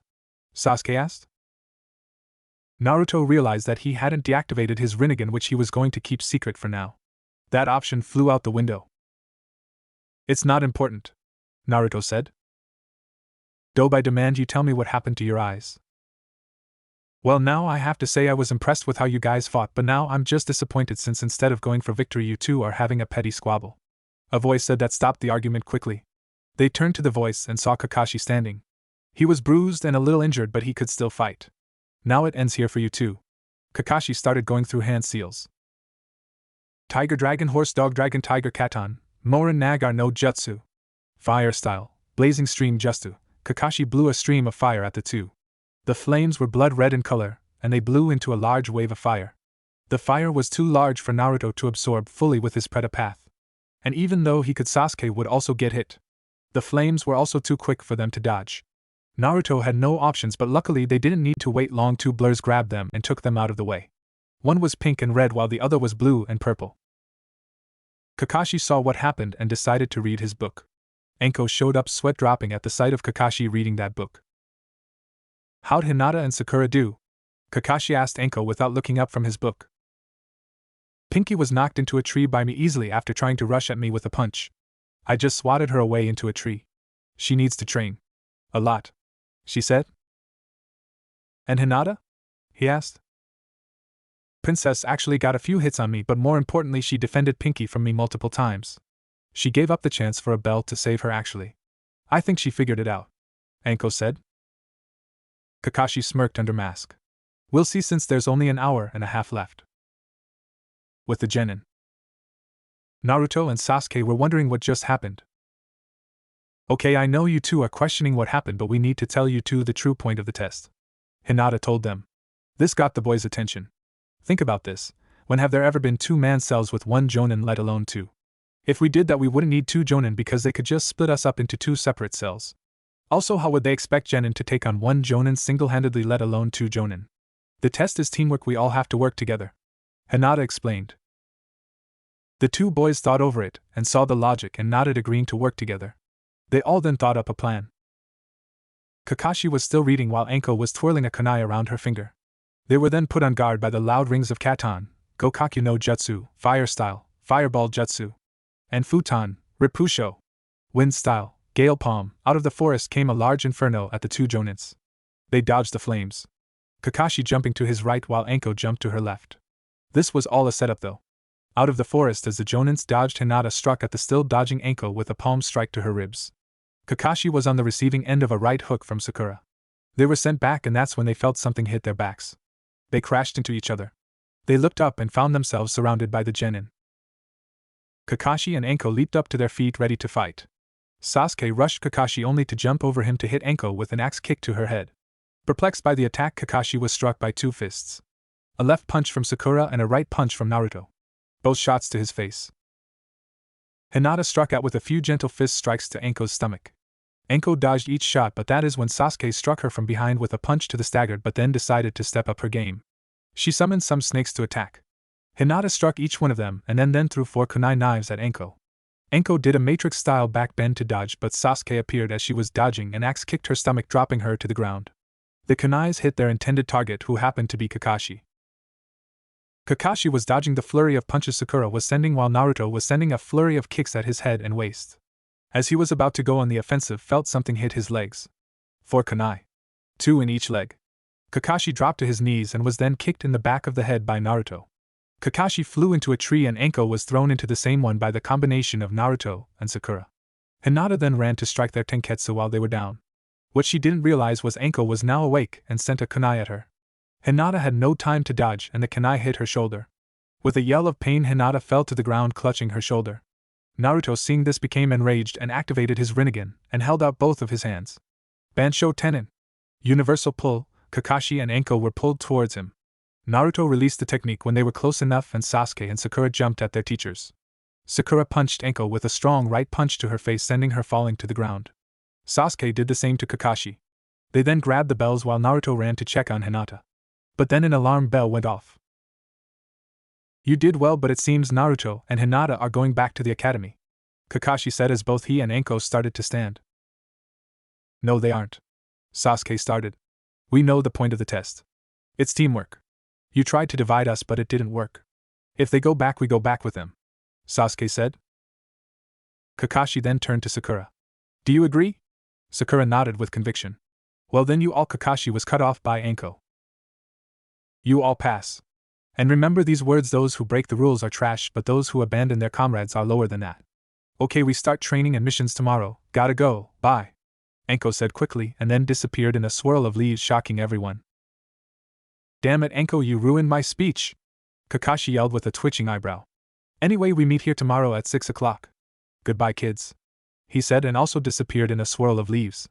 The genin were the only ones in the field. Hinata was being bandaged by Naruto after having the kunai removed from her shoulder. Sasuke then remembered something from the test. Dobe, what happened to your eyes before? He asked Naruto. Sakura was curious as well, since Sasuke was curious. Since we're on a team, I'll tell you. The Hokage said I have a bloodline that hasn't been seen in centuries. It is the original Kekkai Genkai, the Rinnegan which was wielded by the Rikuta Sennin. He then activated his eyes, showing them. They were shocked by the info. Sakura fainted in shock and Sasuke just froze. Naruto then left with Hinata in his arms after picking her up bridal style. Sasuke saw his retreating form and thought that power should be mine. I will gain power to kill that man. I swear it. So long as you stay out of my way, you'll be fine, Dobe. Sasuke then took a bento box and left while Sakura was still on the ground unconscious. She woke up, took a bento box and left, wondering what would happen tomorrow with their team. Naruto and Hinata awoke at 4 o'clock to get ready. They showered, got dressed, and ate breakfast. They left at 5:30 towards Training Ground 7. On the way, they ran into Kurenai with her genin team. Hinata and Naruto decided to greet them. Good morning, Kurenai-sensei, Murasaka-san, Kiba-san, Shino-san. Hinata greeted while Naruto waved at them. Good morning, Hinata-chan, Naruto-san. What are you doing today? Kurenai asked. We are going to our team meeting, Hinata said. Kurenai then saw how close Naruto and Hinata seemed to be. And while she has nothing against the boy, she did see Hinata as a daughter. So by the laws of life itself, she had the right to threaten Naruto. Naruto, come here for a moment, she said, calling him over. She then bent down and whispered in his ear. I see you and Hinata are together, which is good, so I'll warn you now. You hurt her and I have a special genjutsu reserved for you. She finished. The special genjutsu she is referring to is continuous loop of a jonin wearing a green spandex suit with orange legwarmers and flak jacket with black bowl-cut hair and thick eyebrows, hugging a boy who is wearing the exact same thing down to the hair and eyebrows just without the flak jacket, and has bandages wrapped around his arms while there is a sunset in the background and the sound waves crashing. It is basically like playing a video since it is like a recording. Meanwhile, a certain Hyuga with white eyes, long brown hair and wearing a khaki shirt and brown shorts, bandages around his right arm and his right leg and a black headband around his forehead, named Niji, suddenly shivered along with his teammate Tenten at the feeling of horrors unimaginable being forced on someone. Niji, did you feel that? Tenten asked. Yes. It seems someone has been threatened with something unimaginably terrifying. Let's hope they are not fated to befall that fate, Niji said, as they continued watching their sensei and fellow teammates shout about the joys of youth. Naruto nodded to Kurenai, a little scared by the vague threat, but other than that he was calm. He was starting to get used to being threatened by now, though of course he wouldn't ever hurt Hinata. Everyone talked some more with Kiba and Naruto vowing to beat down the other the next chance they get. Shino and Kurenai didn't talk much. And Murasaka talked with Hinata about some things, and Murasaka recommended she find her nature affinity, and that she should ask their senseis about it. Naruto and Hinata left to the training grounds. When they got there at 7 o'clock, they noticed there was a lake. They decided to work on the water walking exercise before everyone else got there. They trained for an hour, Hinata having it down while Naruto was close thanks to his Kage Bunshin, shadow clones. They used the rest of the time to train their weapon skills. Naruto practiced with his katana, which was not yet named. Hinata also trained with her seis, which when combined with the Jukin, gentle fist, makes it even more deadly. Sasuke and Sakura soon arrived and decided to do some stretches. Okay, Sasuke stretched while brooding and Sakura fawned over him. Kakashi and Anko arrived in 2 swirls of leaves. Sorry we're late, but we had to help out some old ladies with their bags, Kakashi said with his eye smile. The team just ignored it. Okay, today we're going to test your skills individually to see where you need improvements. Sakura, you're up against Anko first, Kakashi said. Sakura nodded and entered the academy taijutsu stance. Anko grinned wickedly and entered her Hebiken stance. Everyone else jumped to the sides to watch. Ready? Kakashi asked. The 2 fighters nodded. Hajime! Kakashi yelled. Sakura ran at Anko and sent a few punches at Anko's face. Anko dodged each shot rather easily. Jumping back, she pulled out a scroll. She opened the scroll and in a puff of smoke out came a bottle of sake and a stick of dango. Anko started eating and drinking while everyone else watched, sweat dropping. Sakura grew angry and sent a flurry of punches and kicks while Anko dodged them without even concentrating on the moves. Sakura had enough and sent one last punch to Anko's face. Anko sidestepped with the dango still in her mouth. Sakura accidentally punched the dango stick out of her mouth, sending it falling across the training grounds. Kakashi watched this scene in pure horror. If there is one thing everyone knows, it's that dango to Anko is ramen to Naruto. If you screw with it, the aftereffects are the stuff that make even Orochimaru scared. Meanwhile in Odogekure, an extremely pale man with the eyes of a snake and long black hair suddenly dropped a test tube on the floor in shock. He started breathing rapidly and shaking uncontrollably. I feel as though someone has unleashed the wrath of my former student by committing sacrilege to her dango. I feel extremely sorry for whoever did that, he thought in pure terror. Back at the training grounds, Anko's face showed shock and then became a face that made Sakura lose all color. From afar, Kakashi visibly stepped back from fear. Hinata jumped into Naruto's arms from fright, while he had all the color drained from his face. Sasuke started shaking uncontrollably, thinking she's scarier than Itachi. The face had eyes of smoldering anger, and had a malicious predator-like grin. She also had a visage of the Shinigami behind her. You ruined my dango? She said slowly. Your life is now forfeit. Sanaijushu. Striking shadow snakes, Anko shouted, sending 13 snakes out of each sleeve. Sakura did the thing any sane person would do. She ran for her life, dodging snakes left and right while screaming. Kakashi soon called it after about 5 minutes of this. Okay, you've made your point, Anko. You win, Kakashi said to get her to stop.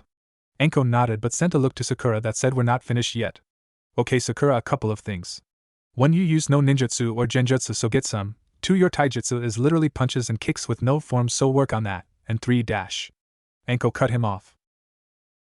Stop being a useless fangirl, Anko shouted at the pink-haired girl.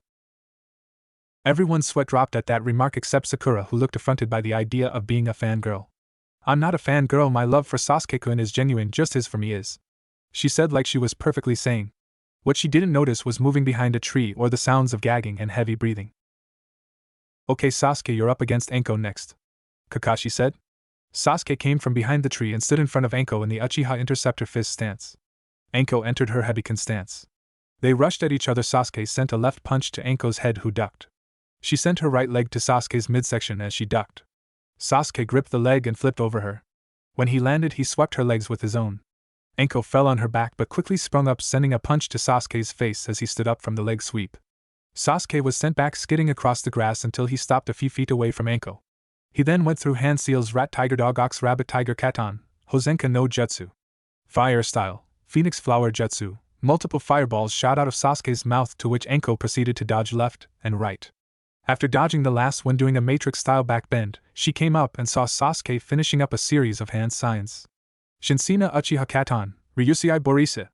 Sacred Uchiha Fire Style, Meteor Breath. Out of Sasuke's mouth shot a crimson-colored fireball the size of a building. It raced at Anko at high speed. Anko had no time to dodge, so she used a jutsu that she hated the thought of using. However, she could either use it or get burned to a crisp. She placed her hands on the ground and shouted Kuchios, Rashomen.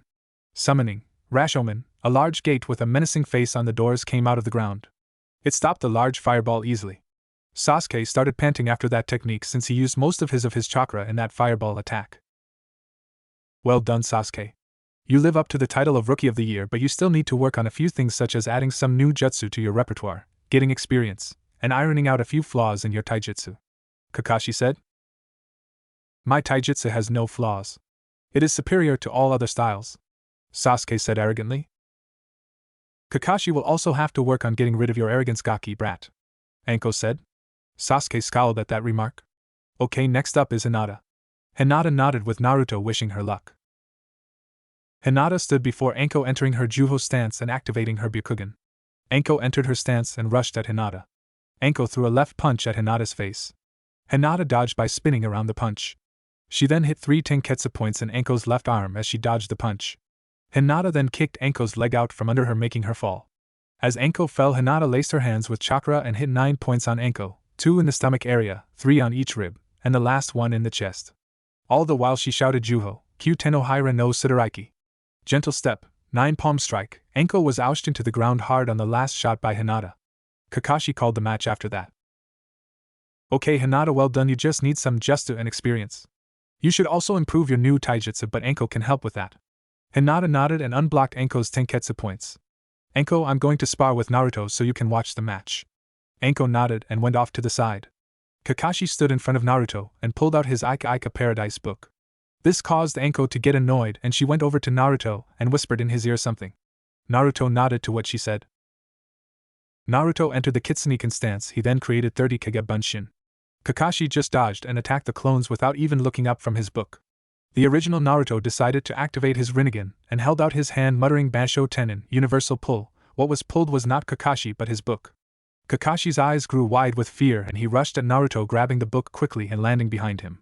Kakashi then turned with his hands clapped together with the middle and index fingers pointing up. Never let an opponent get behind you, Naruto. Senin Goroshi. 1,000 years of death. As Kakashi was about to stick his fingers up Naruto's behind, there was an explosion that sent him back. Apparently he didn't notice Naruto put a small scale exploding note on his book. The book exploded and sent him back. Kakashi saw the scattered pages of his destroyed book and cried a tear out of his visible eye. Meanwhile, Anko was laughing her ass off, leaning on Hinata for support, while Hinata was laughing as well. Sakura was giggling and Sasuke was, well, being Sasuke and standing there impassively, though in his mind a chibi version of him was laughing his ass off. Naruto held his palms outward and channeled chakra to them. Futon, Kaze Hoshi no Jutsu. Wind style, wind star jutsu. Out of Naruto's palms came a swirling wind that kept swirling around him. It formed into one visible whitish blue 5-point star. Naruto threw the star at Kakashi, who dodged it. Or so he thought. The star separated into 5 points and flew at Kakashi. Kakashi, who wasn't expecting this, got hit in the legs and one arm. Naruto was then decided to finish it with Shinra Tensei, Almighty Push, but was stopped by an odd feeling. Kakashi threw a kunai at him. Naruto held his hands on instinct and the kunai stopped in midair. It just stayed there suspended and Naruto had no idea how. If he had used Shinra Tensei or Bansho Tenin, the kunai would have been pushed forward or pulled towards him. Everyone just stood there wondering what he was doing. Hinata activated her Byakugan and saw what he was doing. He was chakra to the object to keep it suspended. What he was doing was manipulating the gravity of the object so he could make something heavy or light in terms of weight. Hinata realized that the thing had to be within a certain distance to him, and assumed that he could do this to multiple objects, but he would need more control. It was rather impressive to say the least, and Hinata would tell Naruto after the test. Naruto stopped what he was doing with the kunai and held his hand out to the still awestruck Kakashi. Bansho Tenin! Kakashi was pulled forward and then was stopped by a right hook from Naruto. As Kakashi stood up, he was held at sword point by Naruto via Naruto's katana resting at his neck. Everyone was impressed by the abilities. Okay, well done, Naruto. Alls you need is experience and some new jutsu. By the way, what did you do to my kunai earlier? Kakashi asked. I can answer that. Hinata started. Naruto-kun can apparently use chakra to make objects heavy or lighter by affecting their gravity, Kakashi-sensei. Hinata explained.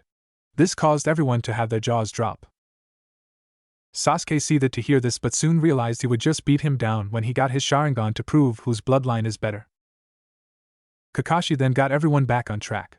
Okay, today we'll work on ironing out your flaws for another 2 hours and then take a mission. Everyone nodded. Kakashi took Sasuke and Naruto to help them while Hinata and Sakura were left with Anko, and the smile Anko was sending to Sakura was giving her chills down to her very core. Okay, Princess and Pepto-Bismol, I'm ironing out your guys' taijutsu, giving you a genjutsu I know how to do, but first drop and give me 100 jumping jacks, 100 push-ups, and 100 sit-ups now, she told them. They complied with Sakura, realizing one simple thing. This is going to be the most painful moment of my life.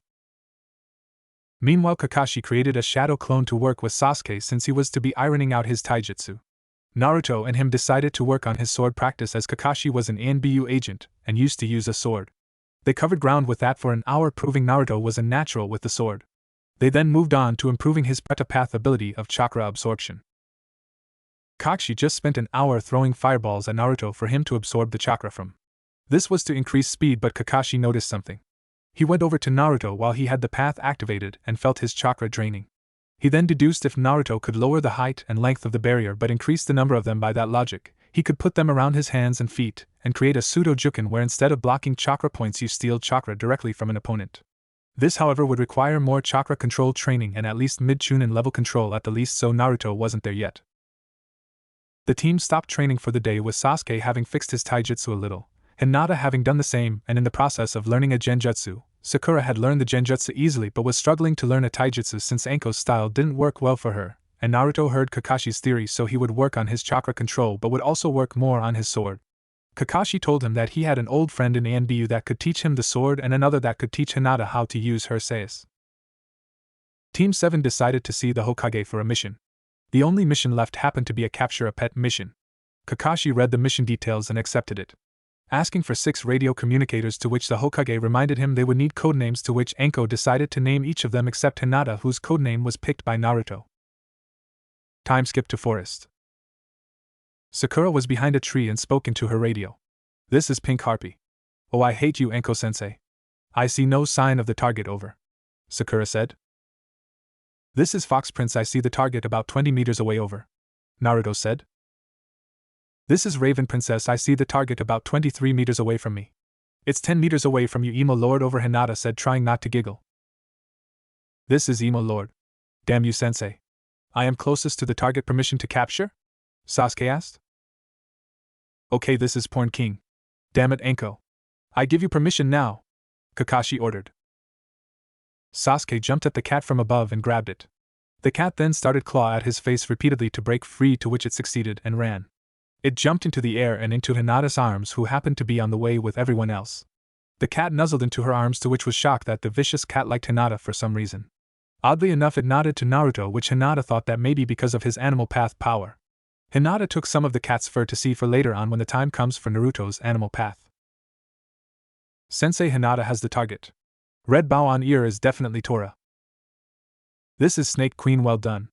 Okay, mission successful, let's go see Hokage-sama for our pay, Anko said over the radio.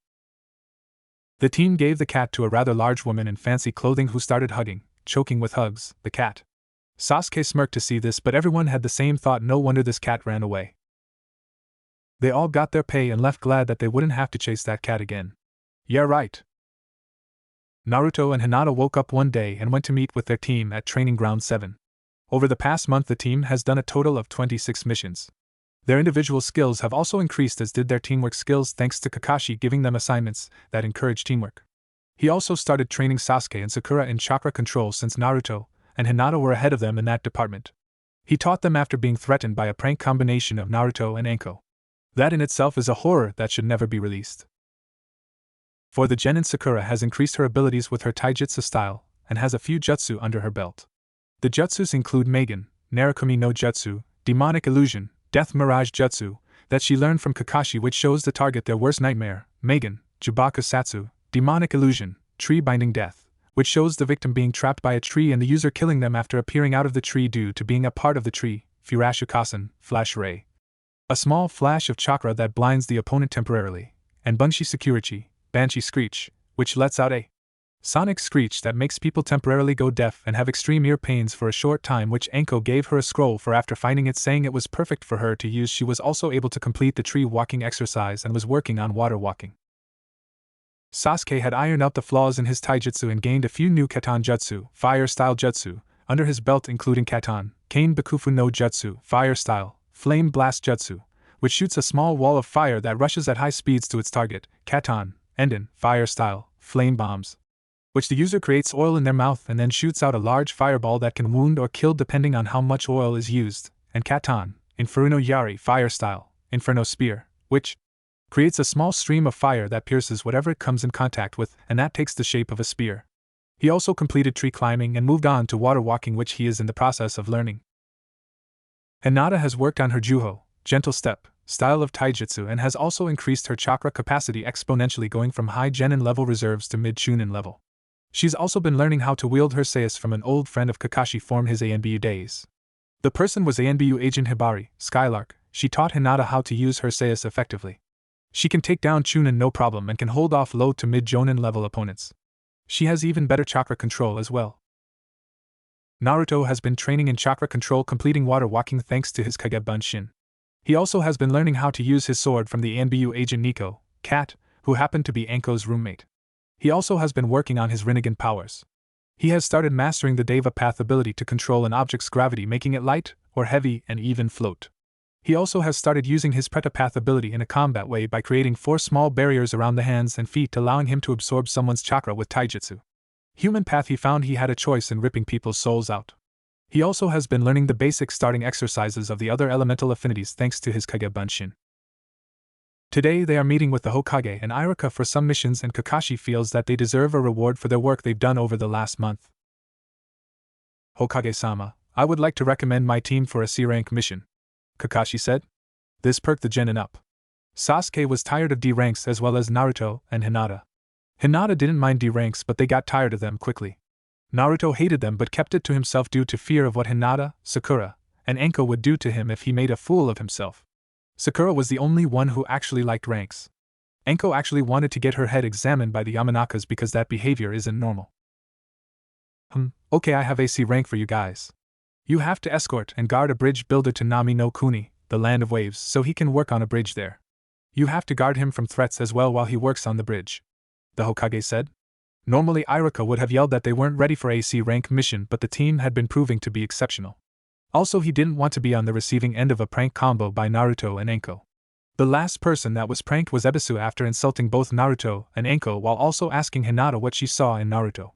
The prank was he was sedated, stripped naked, suspended over the female section of the hot springs by a rope, and continuously lowered into the horde of screaming females waiting to rip him to shreds, only to be raised and then lowered again for about an hour until they dropped him into the hot springs, leaving him to his fate. The Hokage called Shinobi over asking to get the client. The client walked through the door, and he was an old gray-haired man with a large gray beard wearing a pointed hat, a black sleeveless V-neck shirt, a pair of black obi pants, and a white towel around his neck, came in holding a sake bottle, drinking it. Okay, this is Tazuna who you'll be guarding, the Hokage told Team 7. Wait, so you're giving me a man who looks like he would rather fall asleep, a woman who looks slutty, a girl who looks like she fell into a vat of pink paint, a boy who looks like his dog was killed, and actually the last two look like they know what they're doing despite being young, Tazuna said, and then took a drink of his sake. Enko was being held back by Kakashi from gutting the man where he stood. Sakura and Sasuke had scowls and twitching eyebrows, Kakashi looked impassive, and Naruto and Hinata just laughed at the display going on. My name is Tazuna and I'm a super bridge builder from the super awesome Nami no Kuni, Tazuna said to them. They nodded and left to pack up their items after being told it would be a month-long mission. They traveled out of the village walking along to their destination. Sakura asked why the Land of Waves didn't use their own ninja, but was then told there were no ninja in the Land of Waves and that it was a fishing village that was taken over by a tyrant, and that the bridge was the only way to reopen trade in the village to save it. As they continued along, Naruto, Hinata, Kakashi, and Enko all caught glimpse of two puddles in the middle of a road, and it hasn't rained in weeks. Naruto and Hinata looked at their senseis, who nodded, signaling them to get ready. Naruto and Hinata moved up faster, passing by the puddles. When Kakashi and Enko passed by the puddles, two figures jumped out of the puddles and wrapped chains connected by their respective gauntlets around Enko and Kakashi. They pulled the chains and shredded the jonin, shocking Sasuke, Sakura, and Tazuna. Two down, one of the ninjas said. The two ninjas rushed at the genin. Sakura jumped in front of Tazuna with a kunai in her hands. Sasuke rushed at one of them and kicked them into a tree. Hinata blocked the chakra points of the other, and then severed the guy's hand with her sais. Naruto used Shinra Tensei, Almighty Push, on him, sending him into the same tree as the first one. Kakashi and Enko stepped out of the forest unharmed and gestured to the logs that were used in their place. They then confronted Tazuna, explaining that they just fought missing ninjas from Kirigakure no Sato, Hidden Mist Village. Tazuna, you paid for a C rank mission, and this just went beyond the scope of a C rank. The next enemy will probably be Jonin level. This is now a B rank bordering A rank mission. And while my genin are exceptional, they aren't prepared for this mission. We must leave, Kakashi said. Forget it, sensei, I'm staying. Even if I'm on my own, I will protect him. Besides, if we leave, we will lose respect from various countries, Naruto said. Everyone nodded at that and gained respect for Naruto. They all agreed to continue the mission provided that they get more information on what's going on. They then took a boat ride across the water to get to Nami no Kuni, while Tazuna informed them on the state of the country and that the tyrant Gato of Gato Shipping Industries is actually in charge of a criminal empire that controls Nami no Kuni and takes all of its revenue, starving its people, and specializes in human trafficking. This fact disgusted Enko, Sakura, and Hinata, but they decided to continue on with the mission. The team disembarked from the boat and continued onward while trying to see through the thick mist.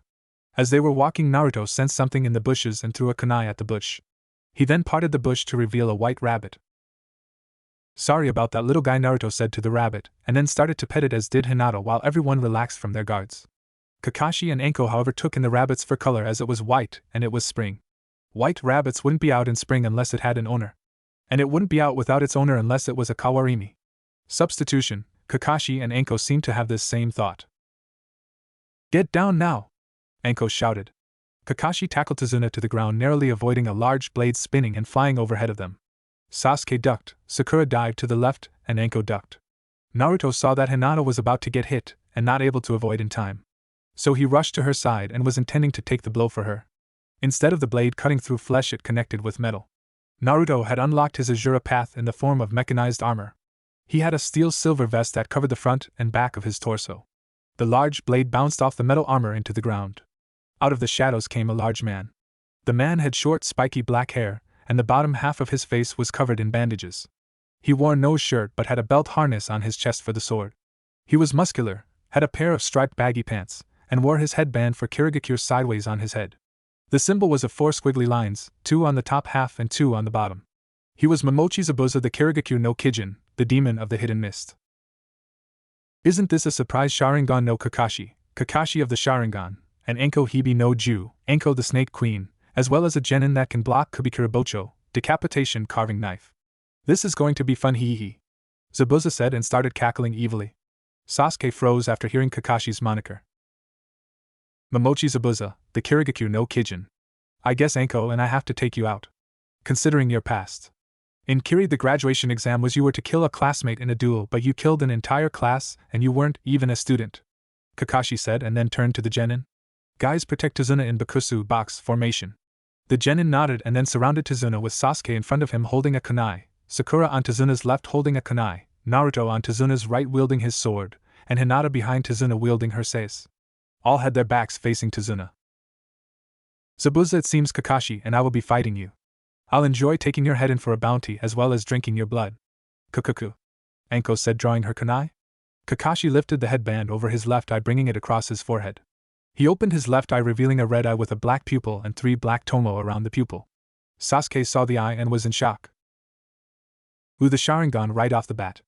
I'm honored, Zabuza said and wielded his large blade. He rushed at Kakashi and Anko, swinging his blade trying to cleave them in two. Anko jumped over it with a backflip and Kakashi ducked under it, bringing his leg up and kicking Zabuza in the chest, which pushed him back. That Sharingan is rather impressive, Kakashi. I'll enjoy cutting it out of your eye socket, Zabuza said and rushed at him again. The genin were watching the battle in awe, but Sakura was confused about something. Hang on, what is the Sharingan? She asked. The Sharingan is the dojutsu of the Uchiha clan. The Sharingan gives the wielder the ability to see chakra flow. It also gives clarity of perception, which allows us to break genjutsu as well as see if one was cast. With it we can also cast and break genjutsu with it. Sasuke explained and then thought to himself. Is Kakashi an Uchiha? Accurate explanation, brat, but you missed something. The Sharingan allows people to copy people's movements along with jutsus. That's why Kakashi is known as the man who copied over 1,000 jutsu. Zabuza said, making the genin look in shock at that bit of information. Zabuza then decided to change the playing field. He went to the tiger sign for hand seals. He then raised his left hand still in the seal above his head, while keeping his right hand in place. Kirigakure no jutsu. Hidden mist jutsu, Zabuza said. A white mist formed around him that he disappeared in. No one could see him. Hinata was about to activate her Byakugan when she heard something that made her freeze. 8 points: larynx, spine, lungs, liver, jugular, subclavian artery, kidneys, heart. Zabuza's voice said, laced with killer intent. Everyone froze except Naruto, Anko, and Kakashi. Sasuke had a bead of sweat roll down his forehead. This is when Jonin battle? This is what it feels like to witness the rush, the adrenaline, and the pain? It's exhilarating. I can't take it. I'll lose my mind if this up. Sasuke thought frantically. He was then broken out of his thoughts. Gaki, calm down. We won't let any of you die, Anko said to Sasuke, which calmed him down since he didn't realize he had a kunai to his neck about to take his own life. Kakashi was looking for Zabuza when he was cut in half by Zabuza's blade. Zabuza then disappeared and came in front of Hinata, intent on cutting her to get to the bridge builder. Anko shot her snakes, but they weren't going to get there in time. Naruto used Kawarimi with her to switch places with her and gave Zabuza a glare with his Rinnegan activated. Zabuza froze at the eyes unknown to him, but strangely thinking they were familiar to him. You tried to hurt my Hinata-chan. I will destroy you. Shinra Tensei. Naruto yelled at Zabuza, sending him flying backwards by an invisible force. Zabuza flew backwards and was kicked from behind by something. He then turned into water, revealing himself to be a Mizu Bunshin, water clone. The thing he was hit by was Kakashi, who was found to have substituted with a log. Anko and Kakashi stood back to back with kunai drawn. Zabuza appeared and slashed at them repeatedly. They were driven towards a lake where Zabuza went through hand signs, as did Kakashi. Ox, monkey, hare, rat, boar, bird, ox, horse, bird, rat, tiger, dog, tiger, snake, ox, ram, snake, boar, ram, rat, yan, water, monkey, bird, dragon, bird, ox, horse, ram, tiger, snake, rat, monkey, hare, boar, dragon, ram, rat, ox, monkey, bird, yan, water, rat, boar, bird. They both went through the same hand seals. Suetun, Suryuden no Jutsu. Water style, water dragon jutsu, they yelled. Two large dragons made out of water collided with each other. The collision made water fall and blind everyone. Kakashi and Anko were then attacked from behind by Zabuza and driven onto the water. Zabuza then went through hand seals. Snake, ram, horse, hare. He then placed his palm in front of them. Suiro no Jutsu. Water prison jutsu, a ball of water formed around them and kept them trapped inside. Kakashi and Anko were still able to talk even though they were underwater. Run! It's your mission to protect Tazuna. Go now! Kakashi yelled. That option flew out the window when you got captured, sensei. If we run, you die and then we get killed by him later. We have to fight now! Naruto yelled, drawing his sword. Every one of the genin nodded, and while Kakashi was pissed, he was also glad that they understood the meaning of teamwork. Ha! You brats can't beat me. You can't even beat my Mizu Bunshins. Zabuza then created 4 clones from the water. They rushed at the genin. Sasuke kicked one clone's head off. Sakura and Hinata guarded Tazuna while Naruto created 3 Kage Bunshin who destroyed the last 3. Genin that can fight. But you're still nothing until you enter the bingo book. So now I guess I'll kill you after I kill your senseis. Don't worry, you'll be joining them soon enough. For you see, I am the greatest mist ninja of all T.I. He was cut off by an invisible force that pushed him into a tree. Then that tree broke and pushed into another, and then it broke, and so on until he flew through 6 trees. He got up with splinters in his back. Okay, Whiskers, let's go, Zabuza said, brandishing his sword. Naruto pulled out his own katana, Rinnegan activated. Bring it, no brows! Naruto yelled, charging Zabuza. Zabuza cleaved at Naruto to split him in half. Naruto brought his sword overhead and blocked it. He then used his gravity manipulation to send Zabuza's sword back. Naruto jumped up and kicked the staggering Zabuza in the chest with a thrust kick. Naruto then backflipped onto his feet and rushed Zabuza. Zabuza swung his sword to separate Naruto's upper and lower halves. Naruto jumped over the swing and brought his sword down on Zabuza, cutting his chest. Naruto then jumped backwards, walking on the water. Zabuza was now getting into the fight. Well done, brat, but not many people can wound me. So now it's time I step it up. He went through hand signs. Tiger, ox, monkey, rabbit, ram, boar, ox, horse, monkey, tiger, dog, tiger, snake, tiger, ox, monkey, rabbit, bird. Suetun, Daibakufu no Jutsu. Water-style giant vortex jutsu. A large wave formed behind him and then surged toward Naruto like a waterfall. Naruto just held his hands outward and absorbed the chakra from the jutsu, shocking Zabuza and everyone greatly. Naruto then did one final thing. He held his hand out and said, Shinra Tensei. Almighty push. Zabuza was thrown into a tree and couldn't move. What are you, kid? Zabuza muttered at Naruto. Naruto walked over and turned his hand into a long whip-like blade covered in spikes thanks to his Azura path. Your death, Naruto said as he got ready to kill him until some Saban launched into Zabuza's neck, killing him. A figure then came out wearing a white mask with red markings. The figure wore a green haori and brown pinstriped pants. The figure had long black hair. Thank you for stopping him for me. I would have had trouble fighting him on my own if you hadn't stopped him for me, the figure said. It was no trouble, Kakashi said to the figure, and then went up to Zabuza's corpse, checking to see if he was dead. Kakashi felt no pulse. I will take the body back for reward, so I thank you for your service, the figure said, and then picked up Zabuza's body and disappeared. Kakashi then pulled his headband over his eye again and told the genin they would be leaving until he fell passing out from exhaustion from overusing his Sharingan. Naruto made 2 shadow clones to pick him up as they went to Tazuna's house to rest up. They would prepare for the rest of the mission when Kakashi awoke. Kakashi started to awaken from his deep slumber, his uncovered eye blinking repeatedly to open. He awoke to find himself on the floor of some house. He saw a woman with long black hair with a bluish tint to it. She had on a pink shirt with the ends of the sleeves and collar red. She wore a blue apron going down her legs. She smiled at Kakashi. Oh, you're awake. That's good. Your students and the nice lady brought you here to recover, she said. Nice lady? Oh God, she means Anko. What the hell, he thought. Meanwhile downstairs a certain snake queen spinning a kunai around her finger had the sudden urge to throttle a masked pervert. "Thank you for your treatment, miss?" he inquired. "Tsunami. You're guarding my father who told me everything about what happened," Tsunami told him. "Now rest and recover. Your team is downstairs. I'll send them up," she said and promptly left. 15 minutes later the team and Anko came upstairs into the room Kakashi was in. "How are you feeling, Kakashi-sensei?" Sakura asked. "Well, the Sharingan drained my reserves pretty badly, but most of the chakra is replenished, so I'm good in that department. But enough about me, there's something important that you all need to know," Kakashi stated seriously. Everyone looked to Kakashi just as Tsunami and Tazuna came into the room. "Zabuza is alive," Kakashi told everyone. Sakura froze and started shaking in fear. Anko looked impassive, figuring it out earlier, but wanted to wait for Kakashi to wake up before telling them. Hinata became a little nervous at fighting him. Sasuke didn't care, and Naruto was grinning like a madman to fight Zabuza again.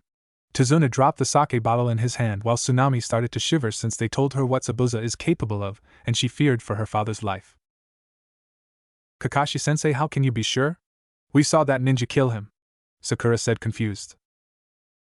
"Sakura, that ninja was a hunter nin of Kirigakure no Sato, an elite A and BU squad that deals with the termination of a missing ninja.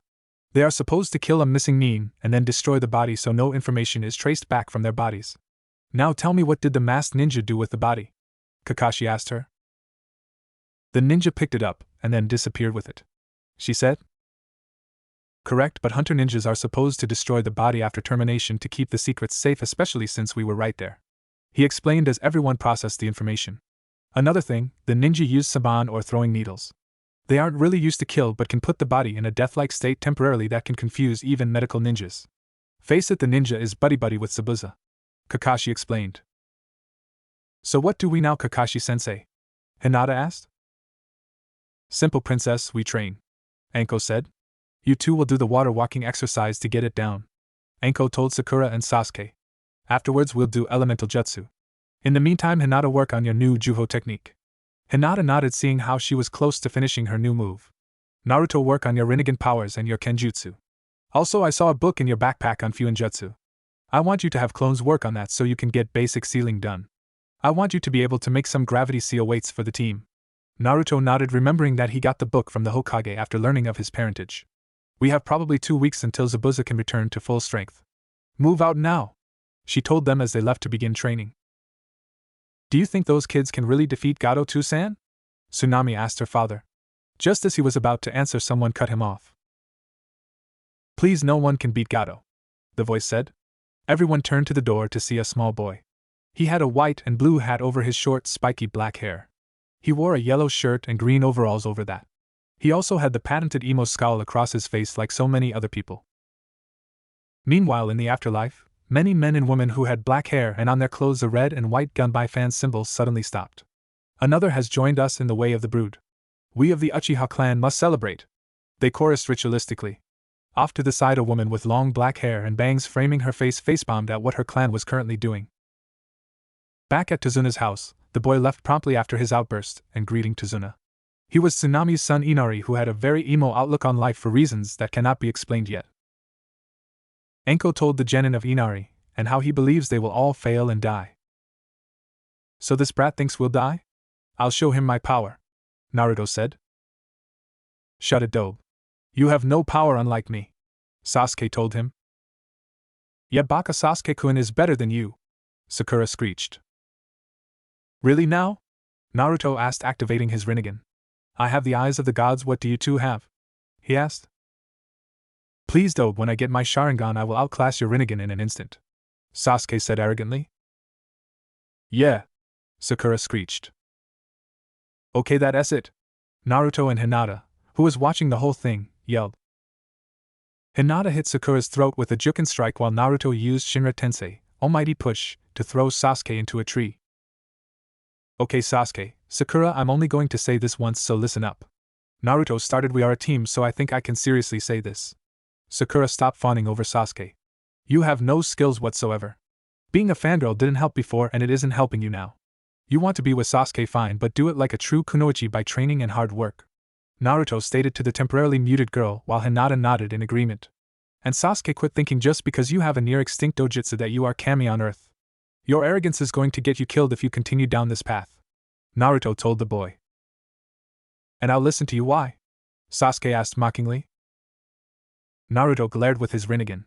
Because if you don't, I'll use my gravity powers to crush you into a ball and play volleyball with said ball, or better yet, I'll use you as my personal target for my weapon creation powers. Go ahead, piss off someone with divine power. Meanwhile in hell, a man with long spiky black hair down to his back wearing red battle armor suddenly started crying tears of joy. Someone has embraced their divine power. Nothing can ruin this for me. He then saw his demon punishers come in with a set of large pliers. Okay, now we have to drag that 10-foot stick out of your ass, Madara-san, one demon said with an evil smile. Except that, Madara thought in terror. Back with the genin, Naruto and Hinata left to train at a small clearing a bit away. Sakura and Sasuke were deep in thought on what their blonde teammates said to them. I hate to admit this, but Naruto's right. I need to train seriously, and then Sasuke-kun will be chasing after me, Sakura thought. Am I really like that? I just need to gain power to kill my brother who slaughtered the clan. I want his head mounted on my wall. I will gain power, but maybe you're right, Dobe. I may have to tone down my ego as much as it kills me to admit it. But I will prove that my Sharingan will outclass your Rinnegan and gain power. I promise you that, Sasuke thought. All across the world, shinobi, kunoichi, and Kage-2 shinobi suddenly stopped and thought to themselves, did an Uchiha just admit to having an ego and turning it down? The team went back to their training. Unknown to them, the whole altercation was watched by Anko, who then told Kakashi, who wanted to see where this would go. Sakura trained like crazy that day, and Sasuke just trained like normal, but actually talked to Sakura at a few points as well as brooded less that day. Naruto and Hinata sparred together to work out their assignments, except Naruto created 50 clones to work on Fuinjutsu. During the spar, Hinata was able to finish her move, which she calls Juho, Yuzu-Yasi, Gentle Step, Vortex Palm, which is actually similar to the Hyuga move Haku Hakisho, 8 trigrams Air Palm, which is an invisible force that pushes people back from a long range. The only difference between the two is Hinata's takes the shape of a small tornado that pushes people back and spins them. Hinata, after testing it a few times, ran out of chakra and passed out. Naruto decided to rest with her and fell asleep with her. What he didn't know was that his life was going to be changed even more. Naruto's mindscape. Naruto found himself in the sewer that is his mindscape. He looked up to see Kurama. Kurama, why am I here? Did you summon me? He asked the large fox. You were summoned for a reason, but it was not me who called you. It was them, Kurama told the boy, nudging behind him. Naruto turned behind him, and what he saw he would never believe. 4 figures appeared in weird shunshuns. Body flickers, one was of pure light, one was of darkness, one was of ghosts, and one was a floating yin-yang symbol. The shunshuns faded and revealed 4 figures. One was a woman with C-cup breasts dressed in a black shirt, black pants, black boots, and a black robe. On the back of the robe the kanji for dark was written in crimson. She had black hair, crimson-colored eyes, and pale skin. She was the goddess of darkness Yami. The one who stepped from the light had the same look as Yami, except she wore all white, had white hair, blue eyes, and sun-kissed tan skin. The kanji for light was on the back of the robe written in blue. She was the goddess of light Kami. The one who stepped out of the ghosts was a man wearing black kimono with a white edging to it. He had pale skin, silver-colored hair, and black eyes.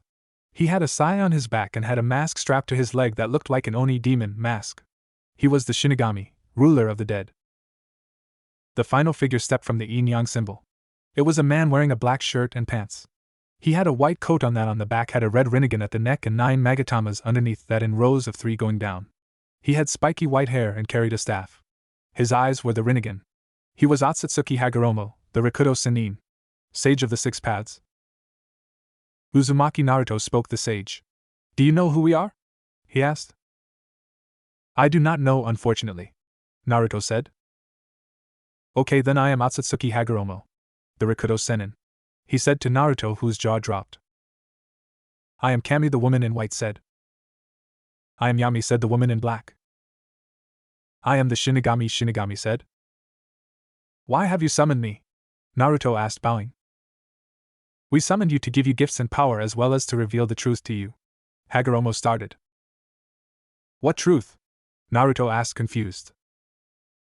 The truth on why you have the Rinnegan, Kami said.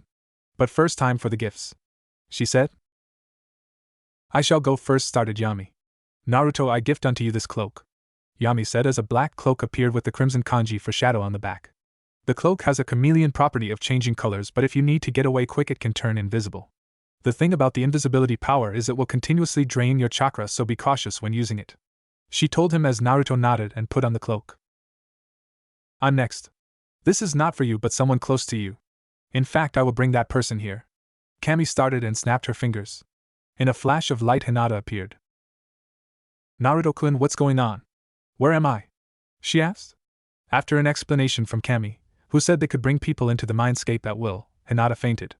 5 minutes later she woke up, saw it was real and fainted again. She then woke up and stayed up. Hyuga Hinata, I gift unto you this armor, she said as white battle armor with purple markings appeared before Hinata. This armor shall give you the ability to absorb attacks and reflect them. The armor only lasts 5 minutes though and has a 15-minute recharge time, so use it wisely. Hinata nodded as the armor disappeared, leaving a white necklace with a purple gemstone which turns into the armor when needed. Naruto, I gift unto you the teachings of the deceased and my summoning contract, Shinigami said as he unrolled a summoning contract. Sign your name in blood and I will give you the power to summon me and the dead to fight with you. Naruto nodded and signed. Now there are some things you need to know. You cannot revive the dead indefinitely. I cannot allow that. If you summon me I will not take your soul, so you can use the Shiki Fujin with no consequences. If you summon the dead for learning, they will appear in your mindscape until you learn the skills from them. And if you summon for combat they will disappear after the battle is done. Naruto nodded in understanding. Now my gift to you, Naruto, is my jutsu library and the truth, along with a gift from all of us, Hagoromo said, beckoning Naruto over. When Naruto came over, Hagoromo used the human path to give the information on his jutsu library. Naruto could do all the jutsu he was given and had access to all his paths now, but he would still have to practice them. Now for the truth. I gave you the Rinnegan because there are dark times coming. You need to stop what is coming, but you cannot do it alone. Someone will be summoning the Kyuubi, 10-tailed beast. If they succeed, the world is doomed. I gave you the Rinnegan to fulfill my dream and save the world. I believe you to be my successor. Our last gift to you is all the other bijou sealed in you, Hagoromo told him. Naruto and Hinata gaped in shock at that, wondering how that would be possible. We have contacted the bijou and Jinchuriki and explained the dilemma. They cannot leave their Jinchuriki, but we have a secondary method of giving you their powers. We took a small amount of chakra from the bijou to essentially clone them. They will take the same number of months as the tails. They have to be fully cloned with the full powers of the original. With the human path you know their names, so we're fine on that end. The clones will have full memory of what's going on as well as full power. The Jinchuriki will still keep their bijou and you will be the one to save the world. Naruto absorbed the information, thinking that this is crazy, but nods, accepting he will do it. Good, then this will only take a second. The gods and sage held their hands to Naruto with different colored balls. Kami had a tan ball in one hand and blue fire in another, Yami had a sea green colored one and a red flaming rock one, Shinigami had a white steam ball and a gray slime ball, and Hagoromo had an orange wind ball and a black ink ball. The balls fired at Naruto, and behind Kurama's cage the balls formed, with Kurama thinking one thing. We're going to need a bigger mindscape. Goodbye for now, Naruto. And good luck, Hagoromo said, knowing that even with this power he will have a tough time ahead of him. Naruto then left the mindscape along with Hinata after the huge revelation. Naruto and Hinata awoke in the clearing. When they awoke they saw a woman with long black hair and a pink kimono gathering herbs into a basket. The woman turned to them. Oh, I'm sorry. Did I wake you? She asked. No, we were just waking. We should get back soon though, Hinata said. Oh, what were you doing here anyway? The woman asked. Training, Naruto said simply. Are you two ninjas? The woman asked. Yes. By the way, what are you doing out here? Naruto queried. I was picking herbs for my father since he was injured, the woman said. Well, then let us help, Hinata said. Oh, I couldn't ask you to do that, the woman said. You didn't ask us to. We offered, Naruto told her. Thank you? I don't even know your names, she said. My name is Naruto, and this is my girlfriend Hinata, Naruto said, which caused Hinata to blush. Nice to meet you, my name is Haku, the woman said. They spent an hour looking for herbs. After finding the herbs, they were about to go their separate ways until Haku asked them an interesting question. Do you both have something precious to you? Haku asked. Upon seeing their confused looks, she decided to explain her question. I believe that when people have something they want to protect, that is when they truly become strong, Haku said. So do you all have something to protect? she asked. Naruto and Hinata both thought on what is precious to them. They thought of their team, the village, the Hokage. Hinata thought of her family and Naruto thought of the Ikirakas. But most importantly, their thoughts lingered on each other. They turned to each other smiling and looking into each other's eyes. Yes, they responded, still not tearing their gazes away. Yes, we do. Haku smiled at the care they showed each other. Well, I should probably get going. Thank you for your help, Haku said and then left. Naruto and Hinata decided to get back to their teammates. They entered Tazuna's house to see everyone at the dinner table. They were greeted by everyone, including Sasuke. They sat down and proceeded to eat. Sakura decided to talk to their clients. I couldn't help but notice that there's a picture in your living room that had a piece torn out. Inari scowling and Tazuna and Tsunami flinching said it was an uncomfortable subject. The piece torn out was my husband Kaiza, Inari's stepfather, Tsunami said. And the hero of Wave. Inari scowled even more after his grandfather said that. Toussaint, you can't mention him like that, Tsunami exclaimed. Ka-san, it's okay. I want them to know so they know how badly they will die, Inari said coldly. Inari. Tsunami exclaimed in anger at what Inari just said. Tazuna sighed and explained that Kaiza saved Inari from drowning when Inari was little. He also explained that Tazuna saved Nami no Kuni from a flood. He then said that when Gato came to Wave, Kaiza opposed him and Gato had thugs cut his arms off and then execute him publicly. They had all watched his execution. So there you have it, Tazuna finished. Now you understand. Now you know that you'll die, Inari said. Listen, Inari, Gato couldn't kill me even if he tried. I will prove heroes exist, Naruto said. You can't beat Gato. He's too powerful. It's not like any of you know suffering anyway, so why bother? Inari yelled at them. Sasuke, Kakashi, Anko, Hinata, and Naruto all scowled at that statement. You think none of us knows suffering? You are dead wrong. This was said by Hinata of all people. Let's take you through our lives. I'll start, Hinata said. When I was 3, I was nearly kidnapped by Kumogakure no Sato, Hidden Cloud Village, where they were planning to breed my bloodline for them. My father killed the kidnapper, but Kumo wanted compensation, so they asked for my father's corpse. Instead, they got my uncle, who was my father's twin, who has a seal that sealed the bloodline on death. Now people blame me for his death, including his son, my cousin. The clan also deemed me weak, passing my title of heiress over to my little sister. Also, my mother died a month after giving birth to my sister, which I think the clan elders poisoned her. Years of verbal abuse as well as physical by the clan led me to being shy and weak until Naruto-kun inspired confidence in me. Hinata explained to everyone, shocking them that she would openly say this. Everyone took her in a new light. I'll explain next. Kakashi started when I was a child. My father put his comrades' lives over a mission and became shunned by everyone in the village. He took his own life and I developed a personality that said the mission must be completed first and foremost. My teammates and I went on a mission during the Third War where we had to blow up the bridge.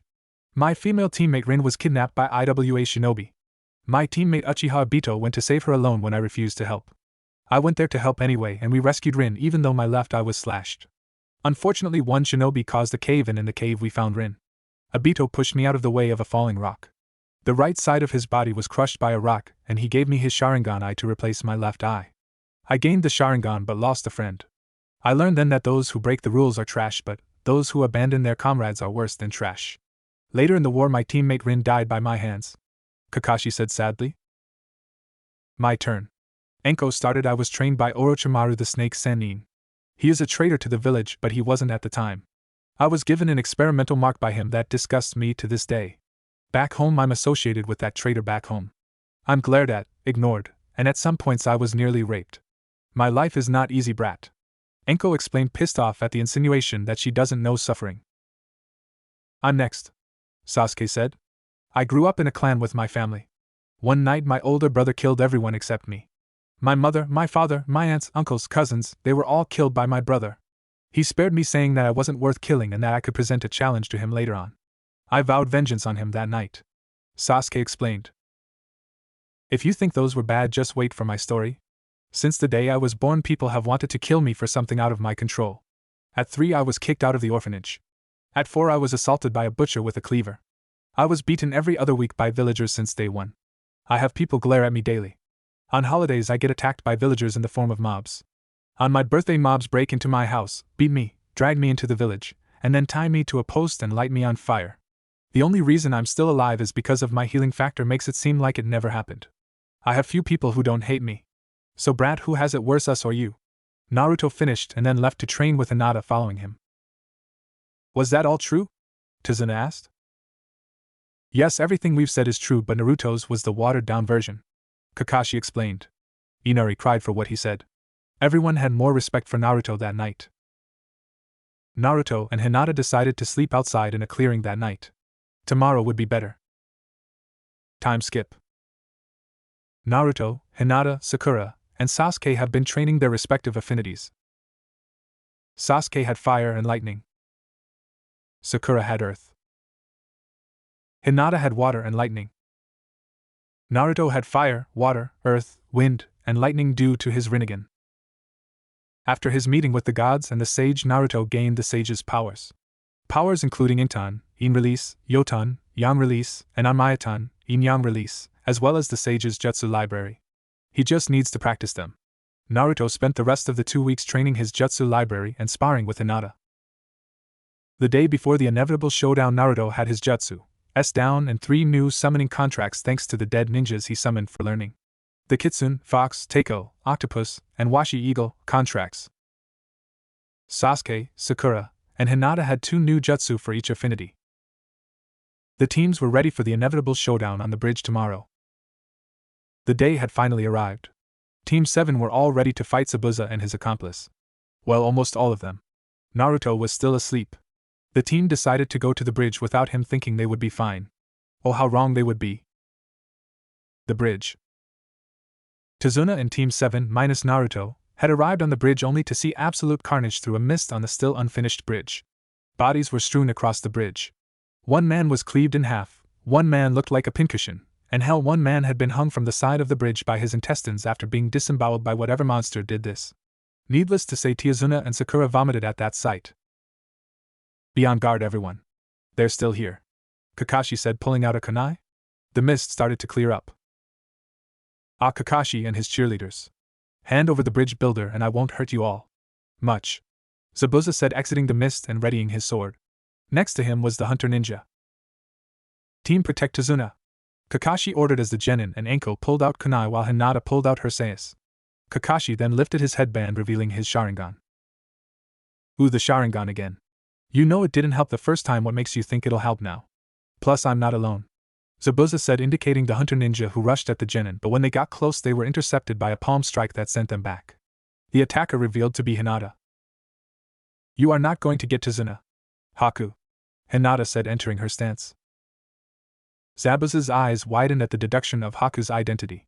If you could see behind Haku's mask you would probably see the same thing. How? Haku asked, entering her stance wielding a saban. You have the same hair and voice. It wasn't that hard to figure out, Hinata said. I see. I will correct that in the future. I will say this once. Hand over the bridge builder or I will be forced to kill you all, Haku said. No, we will not hand over Tazuna, Hinata said, grabbing her sais. Sasuke also walked next to her, gripping 2 kunais while Sakura guarded Tazuna. I see. Very well, I hope you all can forgive me for what I must do, Haku said, rushing at them, using her speed to slash at both of them repeatedly. Sasuke and Hinata kept blocking the slashes with their weapons. Not bad. But it's not enough, Haku said, and then got in between them, going through one-handed hand signs. Sensatsu Sway Sho, 1,000 needles of death. Haku stomped her foot, and from the mist around the bridge came needles made of water surrounding them from all sides. Except for the top. Haku jumped up and over the circle of flying needles. What she didn't realize was that Hinata and Sasuke followed her example. Sasuke sent a right kick to her while she was still in flight. Haku was sent flying into Hinata, who used a spinning axe kick to send her into the ground. Haku sprung up a little bruised but mostly fine. It seems I underestimated you both, she said as Sasuke and Hinata came before her. But I guess I have to end this now, so you force my hand. Makio Hyosho, Secret Jutsu, Crystal Ice Mirrors. A dome of 21 floating mirrors mags entirely out of ice surrounded both Sasuke and Hinata. This is my Kekai Genkai Hayatan Ice style. Now you will both disappear, Haku said, then stepped into one mirror reflecting in all of them, and then each Haku readied their Sanban in their hands and attacked. With Zabuza and the Jonin. Zabuza had just blocked a kunai that was thrown by Anko. He held the flat of his sword in front of the kunai and blocked it. This maneuver, however, was a distraction. Kakashi appeared behind Zabuza with a kunai in hand. Kakashi went to slice Zabuza's throat. Zabuza quickly turned his body, swinging his sword at Kakashi, looking to cleave him in two. Kakashi wasn't expecting this, and would have been cleaved had the sword not slowed in mid-swing. Anko had sent snakes at the sword's handle and pulled, causing the sword to slow down. Kakashi pushed his palm on the flat of the blade and flipped over it, landing behind Zabuza, and sent his foot into the back of Zabuza's left knee, bringing Zabuza to his knee. Hey, you guys are actually pretty good. But if this is your best, it won't be enough to defeat me, Zabuza said, standing back up and charging at the Jonin. Zabuza went to swing his sword at Anko, who dodged the blade with a crab walk bend. If Kakashi wasn't wearing a mask, he would have a bloody nose. Gr0om, how sexy Anko looked. However, he broke out of those thoughts, quickly focusing on the battle at hand. Zabuza jumped back from them to gain some distance. Zabuza then saw what Haku was doing in the distance, using her Makio Hyosho technique. So Haku's using that technique, eh? Well, those brats won't survive then, Zabuza said to himself. Anko and Kakashi heard him, however, and wished to know what he meant. What do you mean they won't survive? Anko demanded of the ex-Kirin-ja. Haku is of the Yuki clan, and that is her deadliest technique. Even I have trouble fighting against it, so those brats are going to die, Zabuza said. I have faith in Sasuke and Hinata, Kakashi said. Oh really? What makes those brats special? Zabuza asked mockingly. Hinata is the heiress of the Hyuga clan, Sakura was Kunoichi of the Year, Sasuke has the Sharingan as his birthright and was Rookie of the Year, and Naruto, well, his Rinnegan and powers are on a completely different scale, Kakashi said, smirking under his mask, while Anko had a crazed grin on her face. Zabuza had his eyes widen from what Kakashi told him. Wait, you have the only other Uchiha survivor, and the blonde has the RR Rinnegan? As in the sage's eyes? Zabuza asked, looking like he was going to crap his pants from the information. After all, it's not every day you learn that a blonde genin has the same eyes as the father of all ninjas. Yes, Kakashi said. Now let's end this demon, Kakashi exclaimed, rushing at Zabuza. Zabuza started going through hand seals to combat the copy ninja.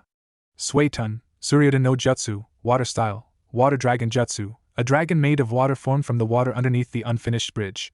It rushed at Kakashi, who jumped to the side to avoid it. The dragon collided with the bridge, creating a giant hole. Tazuna saw this and started to cry anime tears.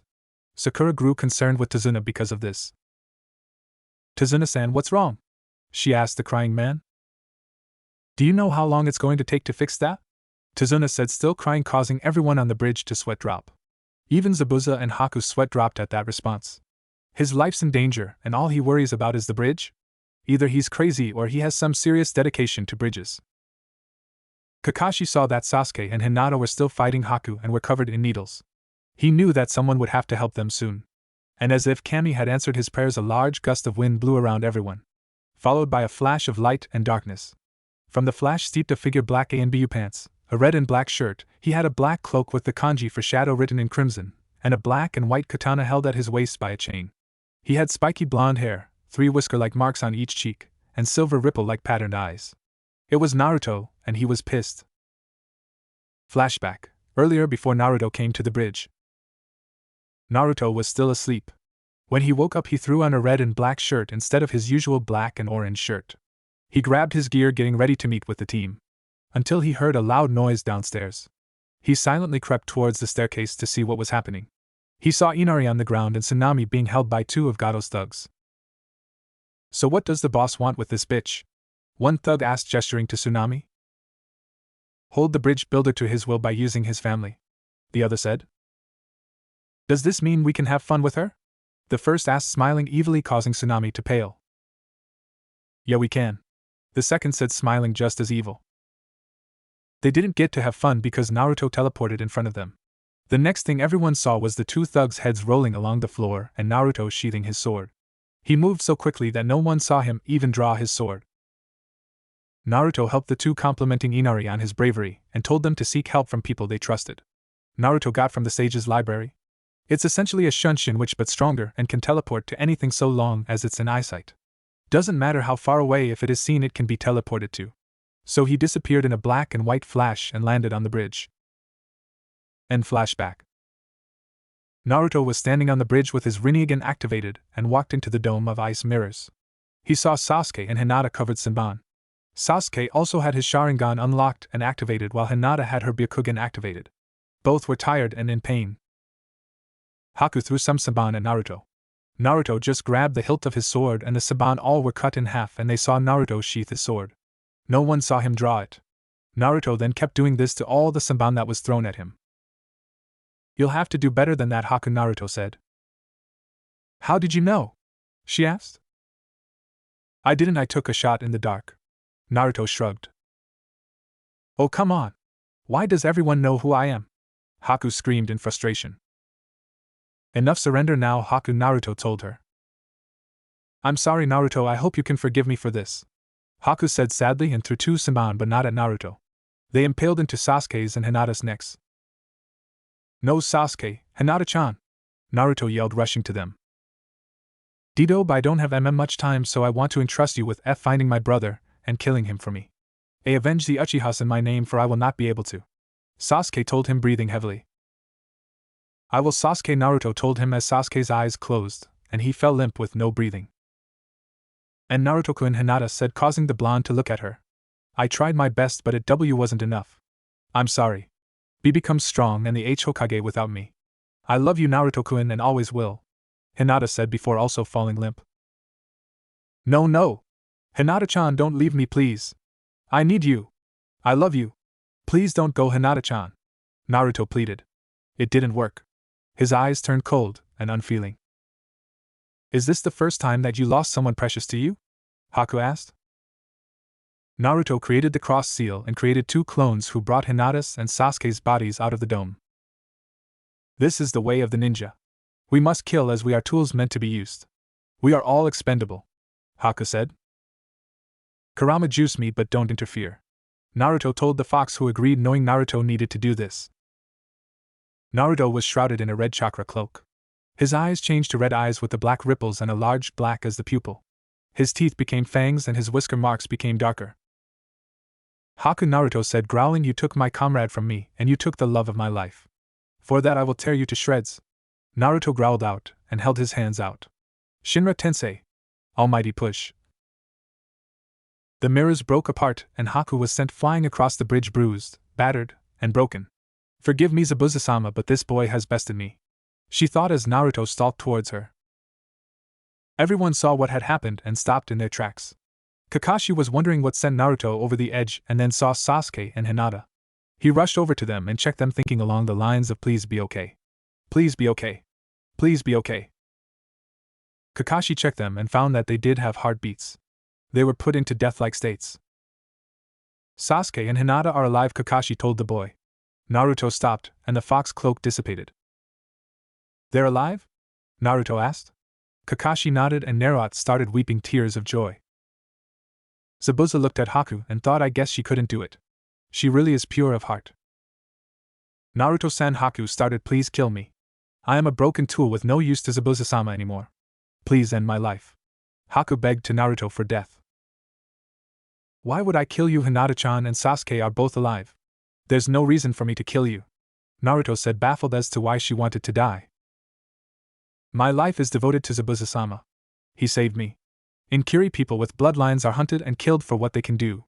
My father found out my mother and I had bloodlines, and he led a mob to kill us. He succeeded in killing my mother, but I used my bloodline to kill him and the mob.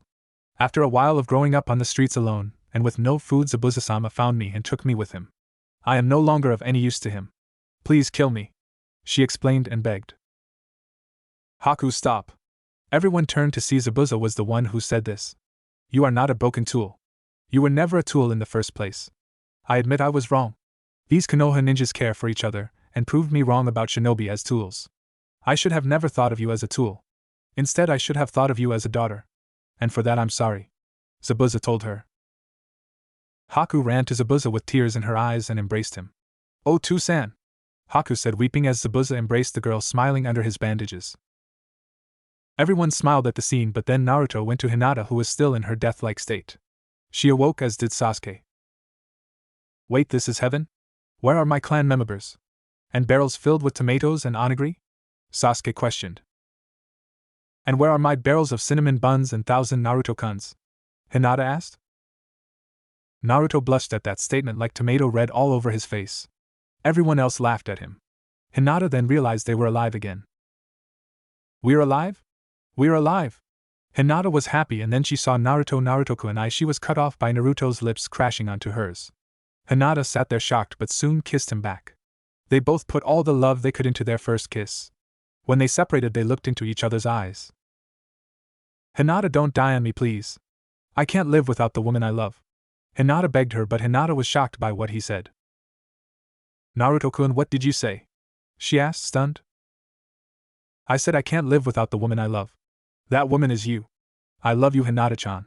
Hinata's heart soared, and then she grabbed Naruto's face and shoved her tongue down his throat, kissing him passionately to the point everyone, including Anko, had to look away. Meanwhile, in the afterlife, a red-haired woman with violet eyes and a blue-haired woman with white eyes watched the scene. Oh yeah, good catch, Masuko, son/Mizum, daughter. They both said at the same time, then looked at each other and laughed. Oh, I'm so glad our kids are together. What about you, Hitomi? The redhead asked. Oh, it is great, Kushina, I just know they'll be great together, Hitomi said. I just hope she/he treats him her right. They both said at the same time and then glared at each other. Excuse me? Are you insinuating my son would treat her wrong? Kushina asked dangerously. Well, were you insinuating my daughter would do the same? Hitomi asked, just as dangerous. They glared at each other until they attacked each other. It was basically a wrestling match between the two. What neither of them noticed was an Uchiha woman with long black hair and bangs framing her face. Sigh. I'm the only normal one in my clan, and now I'm the only normal one in my circle of friends. Screw this, I'm getting out of here, she said, and then left, leaving the two to continue trying to kill each other.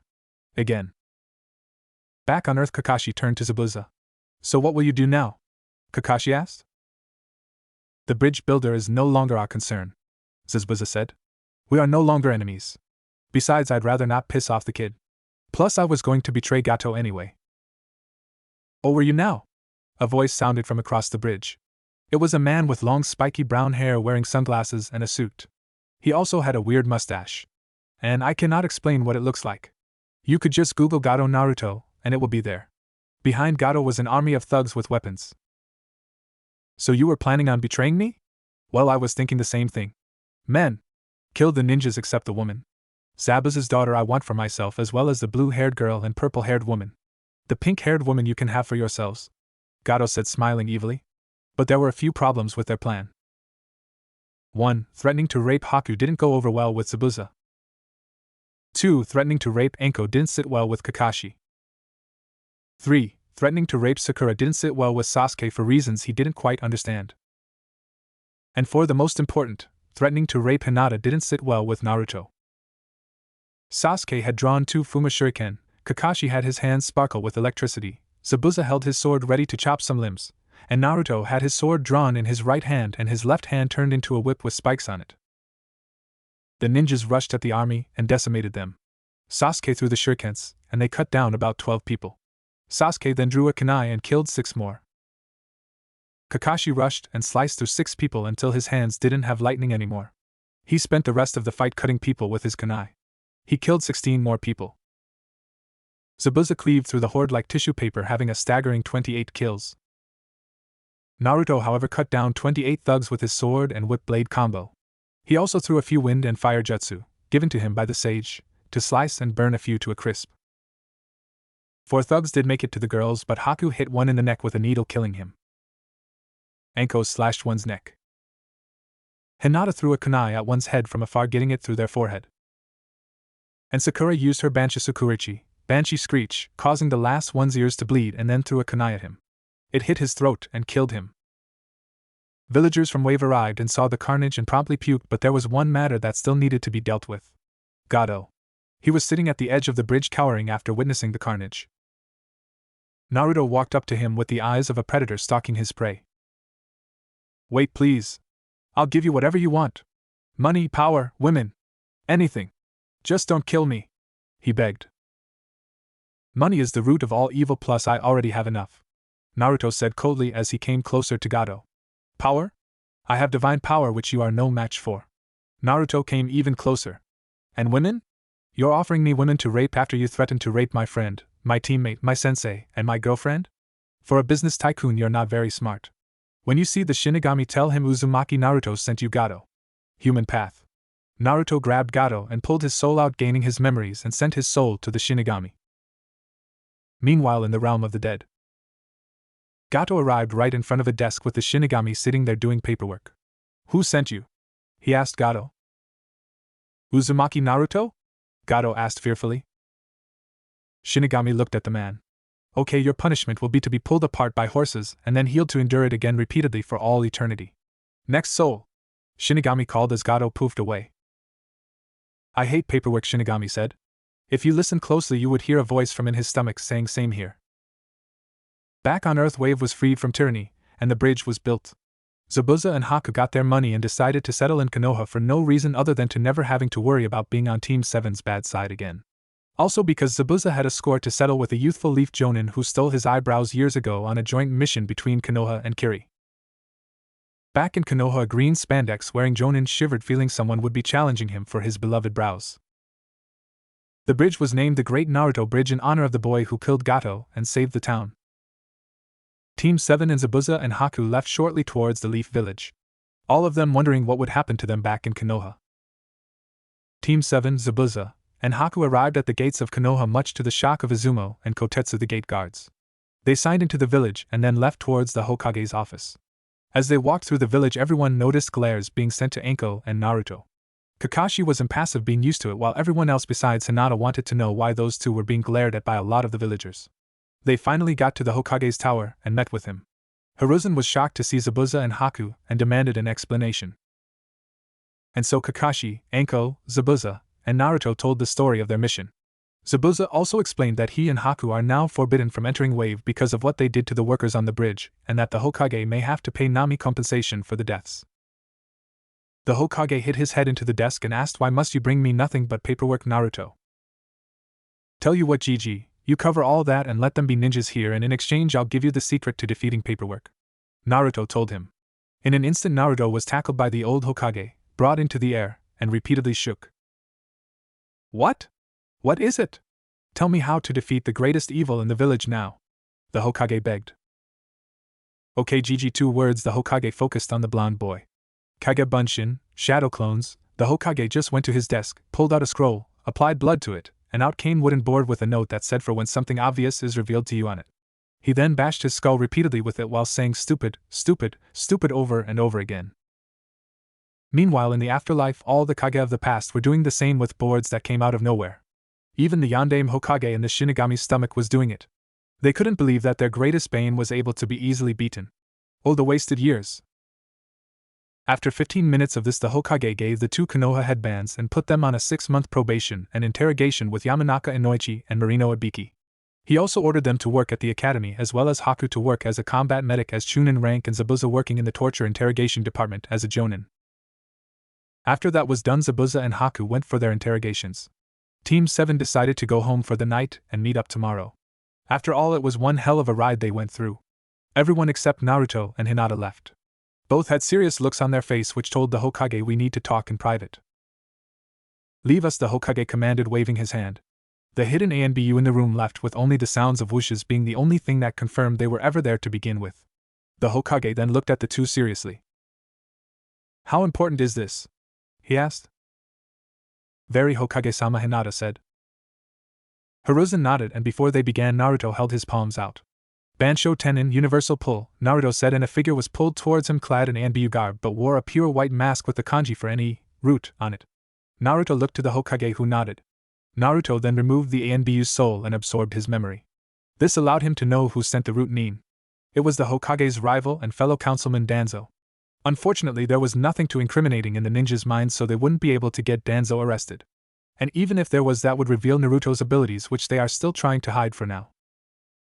Speaking of abilities, after Naruto absorbed the soul, he and Hinata explained the gifts they got from the gods and sage. To say the Hokage was shocked would be saying Might Guy is crazy or Orochimaru is creepy. The Hokage was just picking his jaw up off the ground and decided to label this an S-class until after the Chunin exams, and the Bija power as a SSS rank secret never to be revealed until further notice. Naruto and Hinata then left the tower, leaving the Hokage to his now beatable paperwork. As they were walking to their apartment, they noticed something very weird. They saw two sand ninjas. One was a blonde girl with 4 spiky ponytails that wore a light purple off-the-shoulders garment halfway down to her thighs with a red sash tied around her waist.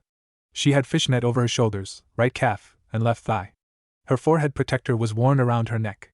She had a large fan strapped to her back. The other sand ninja was a boy. He had on a black full-body suit with a red and yellow circle on the front. He had a black hood with cat-like ears on it, and a headband attached to the hood. He also had war paint, makeup, in the form of a purple triangle-like design. On his back was a cylinder wrapped in bandages. In front of them were 2 children. One was a boy with short brown hair and glasses wearing a blue shirt zipped up the front and brown shorts. He also had a pair of goggles on his forehead.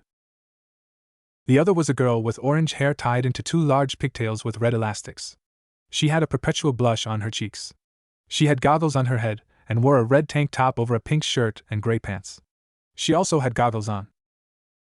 Both children were cowering in fear at the 2 sand ninjas because in the boy sand ninja's hand was Sarutobi Konohamaru by his collar. So you think you can just bump into me without apologizing, brat? I can kill you without lifting a finger, the male ninja said to Konohamaru. Kankuro, enough. You shouldn't be doing things like this, what would he say? The female ninja asked to the now named Kankuro. Now Temari, he's not around, and besides this brat deserves it unless he apologizes to me, Kankuro said. What they didn't realize was that 2 presences watched all this and appeared behind them. Naruto had appeared behind Kankuro with his sword to his neck and channeling fire and lightning chakra through it. Hinata appeared behind Temari with one sai one to the neck and the other to her spine just underneath the large fan. Listen, Suna-san, I would suggest you put him down as he is the grandson of the Hokage, and it wouldn't look too well to hurt him. Also, he's a friend, so hurt him and I hurt you and my girlfriend hurts your friend. Plus the redhead in the tree doesn't look too pleased about this. Kankuro and Temari looked up to see a boy in a tree. The sight caused him to drop Konohamaru, who then ran away with the 2 kids Udan and Mogue, and nearly pee his pants from the information he was given. The boy had short spiky red hair, no eyebrows, and black rings around his eyes. On the left side of his head was a carving of the kanji for love. He wore a black full-body suit with t-shirt-like sleeves, the legs 3/4 the way down, an open neck, a white sash wrapped around him from right shoulder to left thigh, a leather band from left shoulder to right thigh, and a gourd on his back. On the leather band near his right thigh was his headband. Kankuro, Temari, you 2 are disgraces to our village, the boy stated coldly. Gara, it's not what it looks like. These 2 Kankuro was cut off. Shut up or I will kill you, the now named Gara told Kankuro. He then disappeared and reappeared in front of them all in a swirl of sand. Who are you 2? Gara asked. Hyuga Hinata told the boy. Gara then had a look of fear and stepped back. No, stay back. Mother warned me to stay away from you, Gara exclaimed, and you'll know what I'm talking about if you look back at chapter 3. And you? Gara asked to Naruto after he calmed down a little. Uzumaki Naruto introduced. Ah, so you are the brethren who was attacked by her as well as the one with mother's clone along with the others, Gara said. Yes, I hold all 9 thanks to you and the others. Also, she's my girlfriend, Naruto said, confusing Kankuro and Temari about the 9 comment. Mother would love your blood and she will get it. Higher purpose or not, Gara said, creeping everyone out a little. Who are you anyway? Naruto asked, creeped out by the comment. My name is Sabuku no Gara, Gara of the Sand, and you have already met my siblings, Gara said. And why are you all here? Hinata inquired. We're here for the Chunin exams, Temari said. I see then, well, best of luck in the exams, Hinata said as she and Naruto started to leave. I hope you 2 are in the exams so I can kill you, Kakanuro said angrily as the cylinder on his back started to unwrap. He was stopped by a wall of sand around him. Gara? What are you doing? He asked. It's not me, Kankuro, Gara told him calmly. What they all saw was Naruto holding his hand out and the sand from Gara's gourd swirling around him. The wall was branched off from that swirl of sand, shocking Kankuro and Temari. Looks like Shikaku just came up in your mindscape, Kid, Kurama told him. Huh, I'm here. Oh right, clone with full power. How you doing, Rakuta-sama? The Shikaku clone asked. He was a large tanuki made of sand with blue markings and 1 tail. Shikaku, please don't call me that, Naruto told him. Shikaku, you're looking sane, Kurama told him. Blame the seal I was or the original is under. It's faulty and needs fixing, Shikaku said. I see, Naruto told him. He was brought back to Earth by Gaara. We'll meet again, Uzumaki-san, Gaara said as he and his siblings left, with Gaara saying he will explain the blonde's powers to them as well as having his sand returned. Naruto-kun, what was that sand? Hinata asked her boyfriend. Shikaku just came to power in my mind. I'll have to learn how to control the sand though, but I get the feeling it will come in handy later on, Naruto explained. Hinata nodded. We should go home. Not much we can do for now, Naruto said. Hinata nodded while thinking of what could possibly happen from this point onward. The next day, Team 7 met up at Training Ground 7 because Kakashi and Anko had news for them. Okay, here's the deal, Kakashi started. We've decided to enter you all into the Chunin exams, he stated. They're tomorrow at the Academy Room 301 at 9 o'clock. Decide whether you will enter or not by then, Anko told them, and then left saying something about a date with Kakashi buying her dango. Meanwhile, Kakashi was crying anime tears. Everyone knows dango to Anko is ramen to Naruto or cinnamon buns to Hinata. Why he asked her out? He may never know. What do you guys think about entering? Naruto asked his team after the Jonin left. I'm in. I want to test out my strength, Sasuke said. If Sasuke-kun's in, how could I say no? I'm in, Sakura said. I'm in as well, Naruto-kun, Hinata said.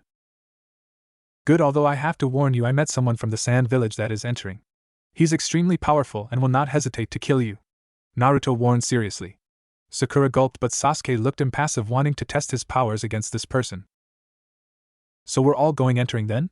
They all nodded. Good, Naruto said. Naruto and Hinata then started to walk away. We'll meet at the academy tomorrow, Naruto-kun, and I have some things we have to do before then, Hinata said with a hungry look in her eyes that everyone caught. Then they disappeared in a flash of white and black light. Did you catch that look too, Sakura? Sasuke asked. Yeah, it looked like she wanted to rip his clothes off or something, Sakura said. They wouldn't believe how right they would be. You want to get some lunch? Sakura asked. Sure, but this is not a date, Sasuke said, and they left. The Chunin exams are tomorrow and the shinobi world was about to be rocked. Like a hurricane. I had to do it, haha. It was 7 o'clock in the morning and Sasuke and Sakura had just gotten to the academy and were awaiting their teammates. Sasuke and Sakura's not-date lunch had gone well yesterday when Naruto and Hinata left, as they smiled when they saw each other. They had lunch together at a seafood restaurant and had a fun time talking. 15 minutes after they arrived, Naruto and Hinata came up to them, but something was different about them. Naruto had the hood of his cloak up and Hinata had a purple sweater that covered her neck instead of her jacket. Sasuke and Sakura decided to sate their curiosity. Hey Dobe, what did you two do after you left yesterday? Sasuke asked. None of your business, team, Naruto told the boy. Unfortunately, wind kicked up right then and blew Naruto's hood off, and on his neck were several hickeys. They got their answer. Apparently Naruto and Hinata had a make-out session yesterday that seriously left a few marks. Oh, so that's what you two did, Sakura said, giggling. Even Sasuke smiled at this amusedly. It's none of your business, both Naruto and Hinata shouted at them, blushing. But for different reasons. Naruto out of embarrassment, but Hinata was having a rewind of what they did. Kissing, groping, leaving a few scratch marks on Naruto's back, and hickeys along their necks. Just thinking about it made her feel lightheaded and hot, and wanting another session. Meanwhile, at the Hyuga compound, Hyuga Hayashi was filling out papers when he got a chill down his spine. Why do I have the urge to run Naruto-san through with the Hyuga family sword? It must be my imagination. He then went back to his paperwork. Oh, how I hate paperwork, Hayashi thought sadly. Back at the academy, Team 7 entered and started their way to room 301. When they reached the second floor, they saw room 301 on it being blocked by two genin that looked suspiciously like Izumo and Kotetsu, or Konoha's eternal Chunin/Gate Guardians. Team 7 saw that there was a genjutsu placed over the doorway which made the room number 301 instead of 201. They decided to leave towards the staircase while everyone else was distracted trying to get in. What they didn't realize was they caught the attention of a group of genin. The genin were Hyuga Niji, Tenten, and their green jumpsuit, large-eyed-browed, bowl-cut-haired teammate Rock Lee. Did you guys see them leave? It seems Hinata's team is smarter than you thought, Niji, Tenten said to the Hyuga of the team. HN. She is still weak. It is fate that they will all lose to us, Niji said. Come now, Niji, let us see how well they fight. I wish to test the Uchiha and perhaps the blonde, Lee said. The Uchiha I can understand, but why the blonde? He was the dead last, thus he is fated to be worthless for the rest of his life. Niji said coldly. I still wish to test my fires of youth against theirs, Lee said, walking towards them with the rest of his team following. What is his name? Lee asked. Uzumaki Naruto. Hinata's boyfriend. Tenten told him while Niji snorted to himself, thinking it fitting for two failures to end up together. Meanwhile, Team 7 had just gotten up the stairs and entered into a large hardwood-floored room. The team saw another set of stairs at the end of the room that went up to the first floor. As they were about to get there, they were cut off by a green blur. Standing in front of them was Rock Lee. Everyone's thoughts were, what the hell is wrong with his fashion sense? Even Naruto thought it. Uchiha Sasuke and Uzumaki Naruto? Lee asked. The two aforementioned boys nodded. I wish to fight the two of you, Lee told them. He then took notice of Sakura. And who is this most useful cherry blossom? He asked towards Sakura.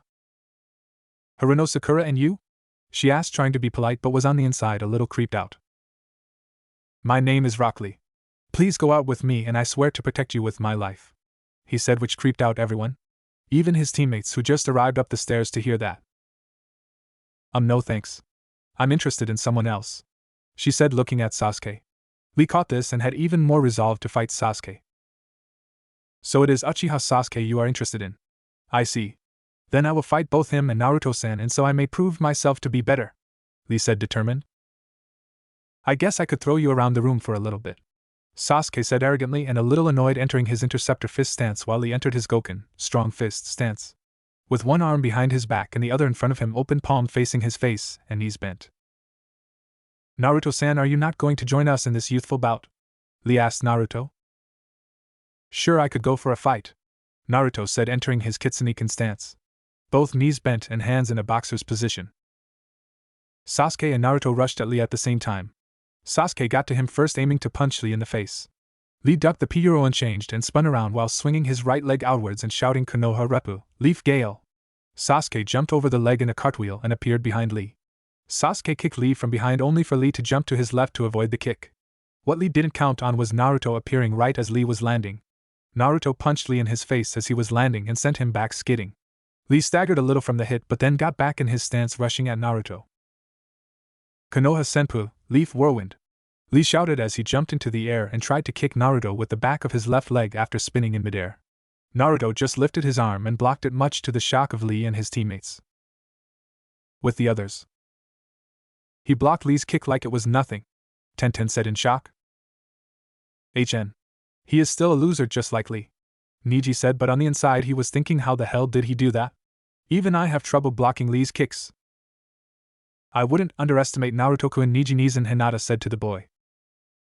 I doubt he's much of a threat, Hinata-sama, Niji said coldly to her. I find it fitting that you two failures are together, Niji said mockingly. You understand nothing, Nizan. You are so wrapped up in your ideals of fate that you can't possibly someone stronger than you. Let me tell you now, there will always be someone stronger than you no matter who you are. So I would suggest that you reevaluate your job as Fate's bitch. While you're at it, can you please take the stick out of your ass? Hinata told him with a smirk. Never let it be said that her time spent with Naruto didn't teach her how to seriously burn someone with a joke. After that, Niji stared wide-eyed at her, Sakura's jaw dropped, and Tenten was rolling on the floor laughing. Since when did she start talking like this? No matter, she is still weak. I will kill her later in the exams, and then her weak lover can join her, Niji thought maliciously as he turned his attention back to the fight. Back to the fight. Lee was sent back after his kick was blocked. I am most impressed, Naruto-san. That is not a move many can block easily, Lee said to the blonde. He then ducked under a punch coming from behind him by Sasuke. Lee then rose up and uppercut Sasuke. The hit landed and Sasuke was sent into the air but used the momentum of the punch to do a backflip. While everyone was watching this, they didn't notice Naruto send a kick at Lee's rib. Lee blocked the kick with his arm and pushed Naruto back. Naruto used the momentum to spin and sent his still outstretched leg into Lee's back. Lee was sent flying from the impact and into a wall. Lee positioned his legs to hit the wall and bounced off the wall. Lee used the momentum to fly towards Sasuke. Lee punched Sasuke in his face and sent him flying. Sasuke was caught by Naruto and set down on his feet. He's good. It looks like we will have to use that, Sasuke, Naruto said. Agreed, Sasuke said. Naruto threw his cloak off to the side, which Hinata caught for him. Then Sasuke sent chakra to his eyes and got his Sharingan. Red eyes with two black tomo around the eye.